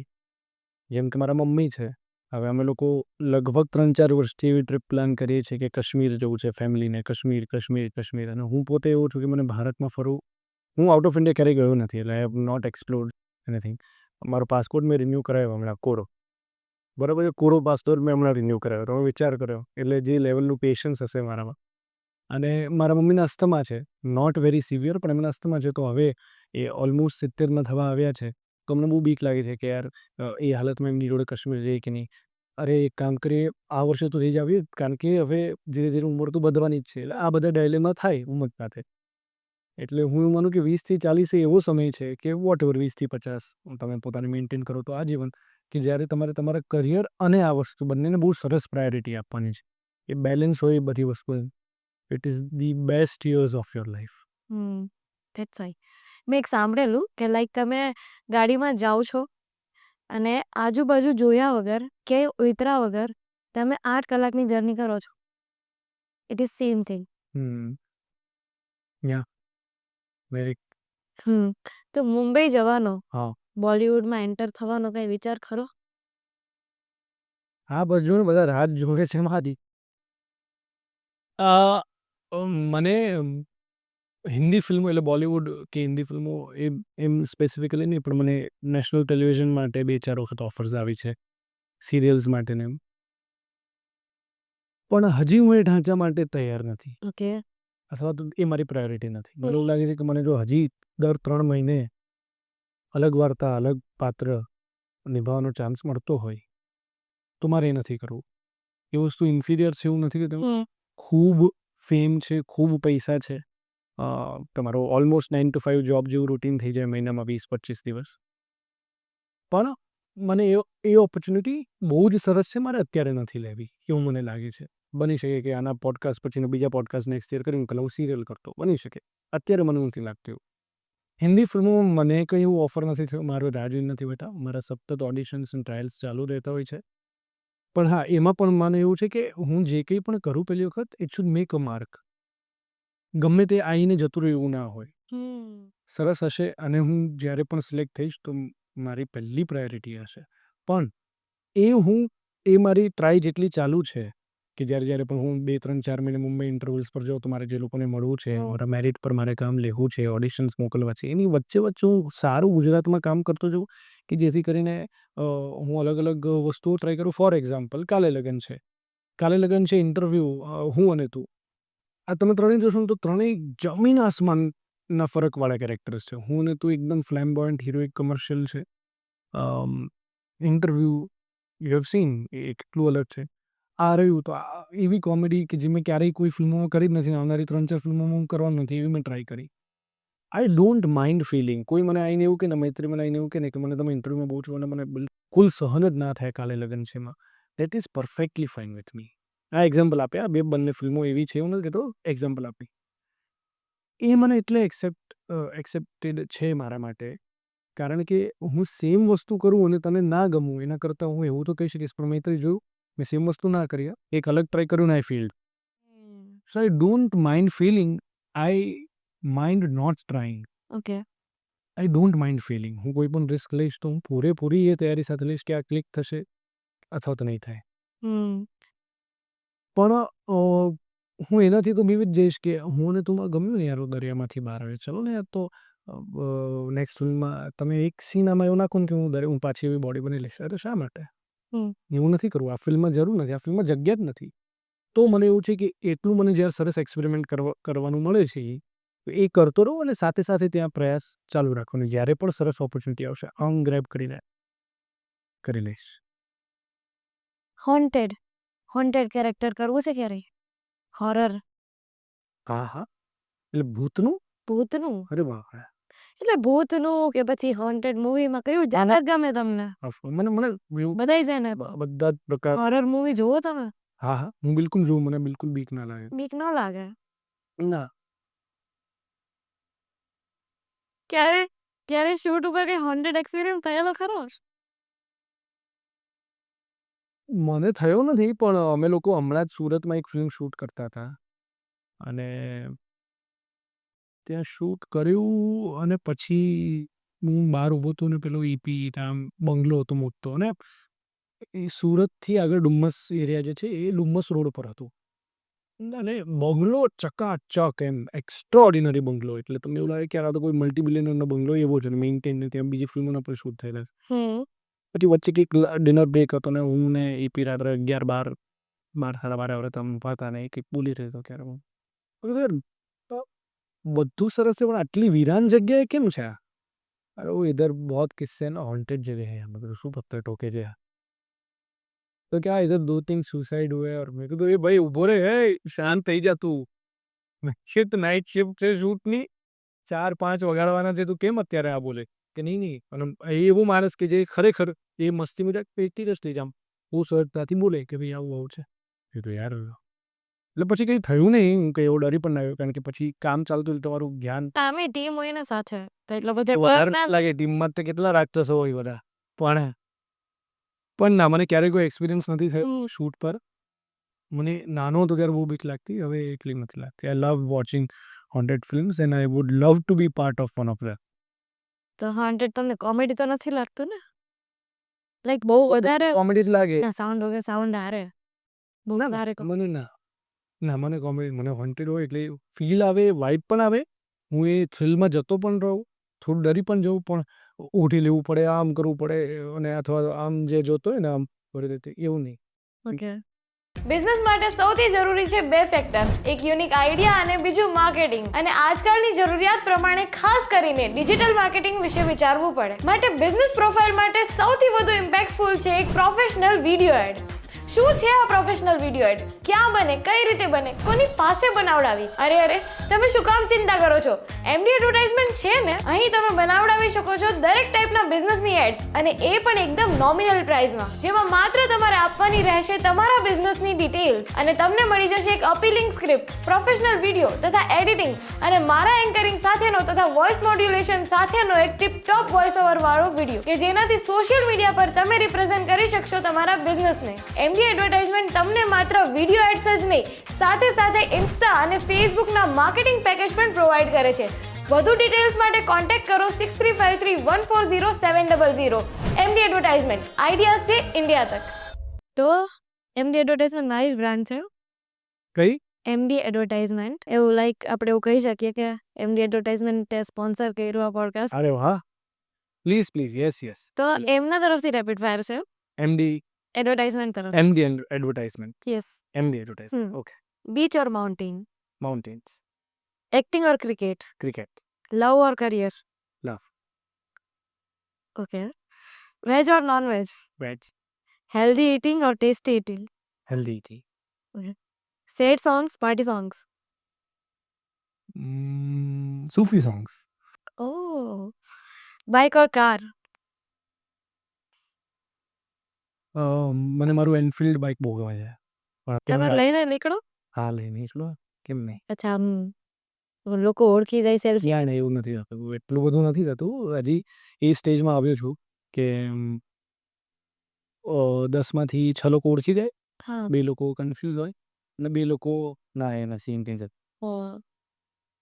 डे पर्सन और night person. Day morning person any day મને રાતનું ઉજાગરા ફાવતા નથી ગમતા નથી આજે બી સવારે 5:30 ઉઠ્યો 6 વાગે 6:30 કસરત કરવા ગયો આવ્યો ને પછી હેડ પ્લાન્ટ સો અને એમાં વિન્ટર્સમાં તો મોર્નિંગ જ કઈ રીતે જાગો છો યાર? થોડીક ટિપ્સ આપી દો. એમ નહીં આમ મોટિવેશન ક્યાંથી આવે એમ સવારના ઉજાગર યાર plan કરી. એ જે વાઇબ્સ છે એ જે ઠંડક છે જે ઓક્સિજન તમને મળી રહ્યો છે અને સવાર તમે કસરતથી શરૂ કરો સારું ખાનપાનથી એની જે મજા છે ને એ ચસ્કો છે એ નશો છે એ લાગે એને જ લાગે જ્યાં સુધી હું ગમે એટલું કોઈ કરશે નહીં ને 10 દિવસ સુધી એને ખબર નહીં પડે કમેન્ટ્સ થી ફેર પડે તમને? પોસ્ટ ને એના ઉપર કમેન્ટ્સ આવી પડતી હતી હવે નહીં હવે નહીં. હું એટલે હું સોશિયલ મીડિયાનો ઉપયોગ મારે જે મૂકવું એના પૂરતો જ કરું છું ને તો મને એટલો ફરક નથી પડતો અમુક વાર પડે પણ એ બહુ ઓછું છે એમાં 100 સારી આવી એક ખરાબ આવી તો શું ફેર પડે? નથી પડતો આઈ રીડ એન્ડ આઈ સી કે કોણે કરી છે શું કરી છે એવું નથી કે નથી જ જોતો ને આ તે મારા કોઈ એવા લાખો કરોડો ફોલોઅર્સ નથી કે આવી જ જાય ને નજર ને એવા લોકોના બી આવતા હોય તો આપણે તો જોતા જ હોઈએ બિલકુલ. પણ કોણે કરી છે એ બહુ મેટર કરે શું ઓવર કોન્ફિડન્સ આવેલો ક્યારે કે ઓકે ના આ તો એક્ટિંગ તો ના એક્ટિંગ બાબતે તો ક્યારેય નહીં એટલે I am still under confident I want say under confident but મને એ છે ને થોડું એ ગમે છે એ ગેટ કે યા લિટલ લો ઓન કોન્ફિડન્સ એટલે યુ નો તમારા પ્લસ પોઈન્ટ્સ તમને તમારી મને મારી મહેનત પર પૂરેપૂરો ભરોસો છે મને મારા ઇન્ટેન્ટ પર પૂરેપૂરો ભરોસો છે પણ એ જે થોડી ગેપ હોય ને કે આ મારાથી થશે કે નહીં એ મને બહુ ગમે છે કારણ કે એ મને બહુ વેલ પ્રિપેર કરે છે મને મારા કામ માટે મને દરેક વસ્તુ માટે બહુ વેલ પ્રિપેર કરે છે કે ના મારે આટલું હોમવર્ક કરીને જવાનું છે, આટલી તૈયારી હોવી જોઈએ. સેટ પર જઈને થોડી સ્ક્રિપ્ટ વાંચો, ડાયલોગ તો યાદ હોવા જ જોઈએ. બહુ બેઝિક છે યાર, એમ ખરેખર એટલું બેઝિક છે. સો અને મારા કો એક્ટરે કે મારી કો એક્ટર ના આવડતા હોય ડાયલોગ, એટલે ડિરેક્ટરને બોલાવીને કહું રિહર્સલ કરાવો, એવું નથી કરતો હું. તે ઇમ્પ્રોવાઇઝેશન આવે ટાઈમે જ તો ડાયલોગમાં કંઈ ચેન્જીસ થાય? હું ઇમ્પ્રોવાઇઝેશન બને એટલું એડ ઓન વાળું કરું, ચેન્જ વાળું નહીં. અને જો ચેન્જ હોય તો હું કન્વે કરી દઉં કે આવું Okay. કંઈ કરું કે ના કરું. ઓકે. એટલે આમાં ડિફરન્સ છે કે ફોર એક્ઝામ્પલ તું મને આ પાણીનો ગ્લાસ આપને, એ મારો ડાયલોગ છે, અને એનું હું આખું વાત જ ચેન્જ કરી નાખું કે યાર તું અંદર જઈને રસોડામાંથી પાણીનો ગ્લાસ લઈને, એવું હું બોલવાનો હોઉં તો હું કન્વે કરી દઉં. પણ એમ કહું કે તું મને પાણીનો ગ્લાસ આપને, બહુ તરસ લાગી છે, આવું જો એડ ઓન કરવાનો હોય તો એ ચાલે, કારણ કે મતલબ નથી, મતલબ ના ચેન્જ તો ત્યાં સુધી ઇટ્સ ફાઇન. હા, ઓકે. બટ એવું ના થાય ને ક્યારેય કે લાઈક ચેન્જ થયો તો તમારે થોડીક વાર બેસવું પડે, ડાયલોગ વાંચવો પડે અને યાદ મારી રાખવું સાઈડ પડે. એ લોકોના સાઈડથી તમારા સાઈડ એટલે ઇમ્પ્રોવાઇઝેશન એ લોકો તરફથી તમને આવ્યું છે, હા ડાયલોગમાં કઈ ચેન્જીસ આવ્યું છે? હા એવું તો થાય ને કે એ લોકો આપે કે નહીં હવે આવું નહીં, હવે વાત આખી જો વાતમાં જ ફરક હોય તો ઠીક છે, માઇનર ચેન્જીસ હોય તો નથી વાંધો આવતો, તો બિલકુલ વાંધો નથી આવતો. એ થિયેટરની ટ્રેનિંગ કહો અથવા તો એ ફોકસ કહો, એ ત્યારે ઝોનમાં મોબાઈલ ક્યાં પડ્યો હોય, શું હોય, કઈ દુનિયામાં અહીંયા શું થયું કંઈ ખબર ના હોય, પણ એ ફોકસ હોય, માઇનર ચેન્જીસ હોય 10 લીટીના ડાયલોગમાં તો પણ થઈ જાય. પણ જો આખી વાત જ બદલાઈ જતી હોય, સિનેરિયો ચેન્જ થઈ જતો હોય, અપ્રોચ ચેન્જ થઈ જતો હોય, તો ટાઈમ જોઈએ કે નહીં, 1 મિનિટ થોડો બ્રેક લઈએ, સમજી લઈએ, રિહર્સલ્સ કરી લઈએ એમ. ઇમોશન્સમાં એન્ટર થવા માટે ટાઈમ લ્યો તમે? ધારો કે રડવાનું ઇમોશન્સ છે, તો જનરલી મેં આપણા લોકલ એક્ટર્સ જોડે તો મેં થોડું ઘણું કામ કરેલું, તો એ લોકો એમ કે 1 મિનિટ હું મારી થોડીક સેડ સ્ટોરી યાદ કરી લઉં, હું રોઈ લઉં, એટલે પછી શૂટ કરો તમે એવી રીતે એમ. હા, આઈ થિંક એ અપ્રોચ અમુક અંશે ખોટો નથી. એનું કારણ એ છે કે જે ઘટના ફિલ્માઈ રહી છે અથવા તો પરફોર્મ થઈ રહી છે, જરૂરી નથી કે મારી લાઈફમાં એ ઘટના બની હોય. તો પછી કઈ રીતે નેચરલી કન્વિક્શન સાથે કરવું? તો એવું શું છે જે મને કિક આપે અને હું એ ઝોનને આમાં મર્જ કરી દઉં અને હું બહુ જ ઓનેસ્ટ પરફોર્મન્સ આપું. અને મોર દેન ધેટ મને જે અપીલ કરે એ રોવું કરતાં ન રોવાથી લઈને રોવા સુધીની જર્ની છે. યસ. મને એવું લાગે છે that is more appealing. Short ચાલતું હોય ને એમ આંસુ પડતા હોય, એના કરતાં વાત કરતો હોઉં ને કરતાં જે રોવા માંડે એની મજા અલગ છે. તો એના માટે વોટ આઈ ડુ ઇઝ કે મને ખબર હોય તો પહેલાં તો એવું નહીં કે સેટ પર પહોંચ્યો ને કે આ થઈ રહ્યું છે, બહુ ઓછું એવું થાય. બાકી કોઈ બહુ ઇમ્પોર્ટન્ટ સીન છે તો મેં શૂટ શરૂ થતાં પહેલાં જ પૂછી લીધું હોય કે ફોર એક્ઝામ્પલ અમે આન્ટીપ્રેન્યોર કરીને એક ફિલ્મ કરી સિનેમેન જોડે, પ્રતિક કોઠારીના ડિરેક્ટર, જેમાં સુપ્રિયામેન છે, હું છું, બીજા બધા બહુ જ બધા સરસ મજાના કલાકારો છે. તો એમાં એક સીન છે પર્ટિક્યુલર કે જે બહુ જ ઇમ્પોર્ટન્ટ છે મારા કેરેક્ટર માટે, ફિલ્મ માટે બહુ જ ઇમ્પોર્ટન્ટ છે, અને એ સીન થોડો ઇમોશનલ છે. તો મેં મારા ડિરેક્ટરને શૂટના 10 દિવસ પહેલાં પૂછી લીધેલું કે તમે ક્યારે કરવાના છો, એટલે મને ડેટ અને ટાઈમ સહિત કહી દીધું હતું. એટલી ક્લેરિટી એમની પણ, એટલે thanks to him also in the team also. અને એવું પણ કીધું કે જો કદાચ એ ચેન્જ થાય ને તો આમાંથી આટલું ચેન્જ થશે, આ દિવસે આ રીતે પણ થશે, તો આ જ વિન્ડોમાં. તો એ 3 દિવસોમાં હું શ્યોર હતો કે ફોર એક્ઝામ્પલ લંચ પછી જ્યાં થવાનો છે સીન, તો એ રીતે પ્રિપેર રહો કે પછી કદાચ મસ્તી મજાક ઓછી હોય, તમારું એકાંત હોય, તમારું ફોકસ હોય, તમારો ઝોન હોય કે જ્યાં તમે મગજમાં રિહર્સ કરતા હો. કારણ કે આવા સીન્સ તમે ઈચ્છતા ના હોય કે બહુ ટેક્સ થાય. હા, સાચી વાત. જેટલું સરસ રીતે 1-2 ટેકમાં થઈ જતું હોય ને એટલું સારું. તો આ બધી જે બધા જ એક્ટર્સ કરતા હોય, જે પ્રોસેસ હું પણ કરું છું. ગીતો મને બહુ હેલ્પ કરે છે. સોંગ્સ બહુ જ ઇમ્પોર્ટન્ટ રોલ પ્લે કરે છે મારા માટે. તો એ ગીતો સાંભળતો હોય મારા હેડફોન્સમાં કે શાંતિથી હો અને હું ભરાવાનો એટલે આ કરવું કંઈ ખોટું નથી. કરવું કંઈ જ ખોટું નથી. ઓફકોર્સ કરવું જોઈએ. અમુક જે સિનિયર એક્ટર્સ છે, હા. એ લોકોને આવા ટાઈમની જરૂર નથી પડતી. યા હા, કે એ લોકોને એમ કહો ને કે નાઉ ક્રાય, તો they can cry. I think એ આટલા વર્ષોની પ્રેક્ટિસ છે અને એ બિલકુલ. પણ આર્ટ છે. હું બહુ જ એવું માનું છું કે એ પણ એક આર્ટ છે ને એ પણ આવડવું જોઈએ. લાઈક યુ ડોન્ટ હેવ, હવે ફોર એક્ઝામ્પલ આ જ સીન, આ જ ફિલ્મમાં જે મારો ને સુપ્રિયા મેમનો છે, એ સીનમાં મને કાલે કરવાના છે એવું કીધું હોય અને આજે હું તારી જોડે મસ્ત મજાક કરું છું તને કેડી એમ કે સર વો વાલા સીન કર રહે તો એટલે હું એમ કીધું કે નહીં નહીં મારથી નહીં થાય મેં તો કાલનું કહ્યું તું તમે કેવી રીતે અત્યારે નહીં એક્ટર તરીકેની મારી તો એટલી તૈયારી હોવી જ જોઈએ કે એમાં અત્યારે કે અડધી રાત્રે કે તું હું રેડી હો રહી તો એ ઝોનમાં શિફ્ટ કેવી રીતે થવું ટાઈમ નથી તો હું એ ઝોનમાં જવાનો ટાઈમ નથી જઈને કપડાં ચેન્જ કરીને તરત કરવાનું છે મારી લાઇન્સ રેડી હોય આ તે એ મારી કળા મારી સ્કિલ ને મારું હોમવર્ક છે એ બહુ જ બધા સિનિયર્સ બહુ જ બધા અમારી એજ ગ્રુપના બહુ જ બધા નવા સાવ હોય એમાં બી તમે જોશો ક્યારે વાહ તો એ ટેલેન્ટ છે અને એ આવડવું જોઈએ તો એ પણ અને એવું નહીં કહું કે મને બધું જ આવડે છે પણ આટલું કામ કરીને હું પણ એ વસ્તુથી યુઝ ટુ થઈ ગયું છું અને થવું જ જોઈએ દેટ્સ માય પ્રોફેશનલિઝમ બિલકુલ. તો મને બંને વસ્તુથી ફાવટ છે તમારે એક ડાયલોગ બોલવાનો છે. આપણા પાર્થભાઈનો થોડોક આઈડિયા મેં યુઝ કર્યો છે. હમણાં કહું. હું અને તું સાતમ આઠમ પર સાહેબની સારવાર અને મારું ઇન્ટરવ્યૂ છોડીને અહીંયા આવ્યા છીએ. દુનિયાદારીનું કંઈક તો ધ્યાન રાખ અને ઉપરથી કાલે લગન છે. કેમ સંભાળીશું મહેમાનોને? ચલો મજા આવી મને હમણાં આગળ બધું બોલ્યું ને એક્ટિંગ વિશે આટલું બધું એટલે બોલ બોલો. હું અને તું સાહેબની સારવાર છોડીને દુનિયાદારી નિભાવવા એવું કંઈક છે ને એવું જ કંઈક લખ્યું હતું એ બોલી હતી એવું કંઈક ઓકે. હું અને તું સાતમ આઠમ પર સાહેબની સારવાર અને મારું ઇન્ટરવ્યૂ છોડીને અહીંયા આવ્યા છીએ. કહ્યું છે હું અને તું સાતમ આઠમ પર સાહેબની સા- સારવાર અને ઇન્ટરવ્યુ છોડીને અહીંયા દુનિયાદારી નિભાવવા અહીંયા આવ્યા છીએ. ત્યાં આવ્યા છીએ દુનિયાદારીનું તો કંઈક ધ્યાન રાખ ભાઈ. દુનિયાદારીનું તો કંઈક ધ્યાન રાખ ભાઈ અને ઉપરથી કાલે લગન છે. કેમ સંભાળીશું મહેમાનોને? અને આ તમારે ફ્રસ્ટ્રેશન આવ્યું.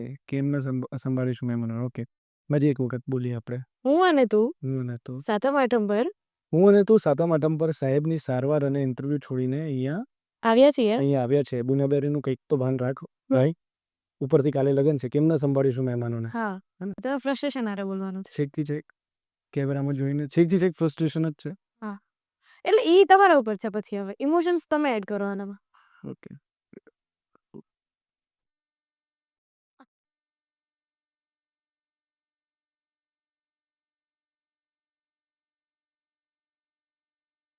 હું અને તું સાતમ આઠમ પર સાહેબની સારવાર અને ઇન્ટરવ્યુ છોડીને અહીંયા આવ્યા છે દુનિયાદારીનું કંઈક તો ભાન રાખ ભાઈ ઉપરથી કાલે લગન છે કેમ ના સંભાળીશું મહેમાનોને પરફેક્ટ. થેન્ક યુ ચલો ડન ને એમ નહીં, ઇમોશન્સ કોણ એડ કર્યું? મારા હતા આ તો ડરનો ગોખેલું. ઇમોશન હતો કે આવડે છે કે નહીં એ ઇમોશન હતું જ મારું ઓકે ચલો એક્ઝેક્ટલી.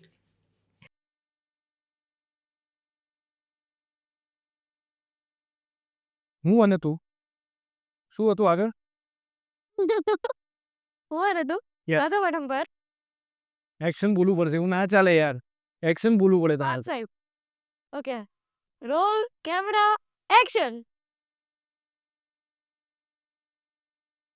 હું અને તું સાતમ આઠમ પર સાહેબની સારવાર છોડીને ઇન્ટરવ્યુ છોડીને અહીંયા આવ્યા છીએ દુનિયાદારીનું કંઈક તો ભાન રાખ ભાઈ આને ખબર નથી ઉપરથી કાલે લગન છે બધા મહેમાનોને કેવી રીતે સાચવીશું વો બહુ જેવું કંઈ હતું નહીં અમેઝિંગ. ના મને મજા આવી. અમને મજા આવી જોઈ. આખું એક્ટિંગ પરફોર્મ કરી નાખ્યું શું આમાં મજા પણ થેન્ક યુ વેટ તોય મજા આવી. મજા આટલા ઇમોશન દેખારે એડ કરી દેવાય એ એટલું સ્પોન્ટેનિયસ. Thank તો thank you so much Parikshit sir. Thank તમારી યાર વાત કરીને સખત મજા આવી. અમને મેં તમારો બહુ બધો ટાઈમ ખાઈ લીધો છે. નહીં કે નહીં we હું વાતો કરવા માટે જ આવ્યો હતો અને મેં જેટલા પણ પોડકાસ્ટ કર્યા છે મેં ક્યાંય કહ્યું હશે કે મને બહુ જ મજા આવી ખરેખર જે મજા આવી તે કીધું છે પણ ધીસ વોઝ માય ક્યુટેસ્ટ ઇન્ટરવ્યૂ એટલે મને બહુ જ મજા આવી એમ વેરી ક્યુટ એન્ડ બહુ જ સહજ ઇન્ટરવ્યૂ હતો એટલે ક્યાંય કંઈ વધારાનું કે ઓછું નહોતું મજા આવી thank you so much for having મી જો આ પોડકાસ્ટ તમને ગમ્યો હોય તો તમે નીચે કોમેન્ટ કરી શકો છો અને પ્લસ આવા જ પોડકાસ્ટ જોવા માટે મારી ચેનલને સબસ્ક્રાઇબ કરો. Stay tuned with Mitu talks. So ત્યાં સુધી ટાટા.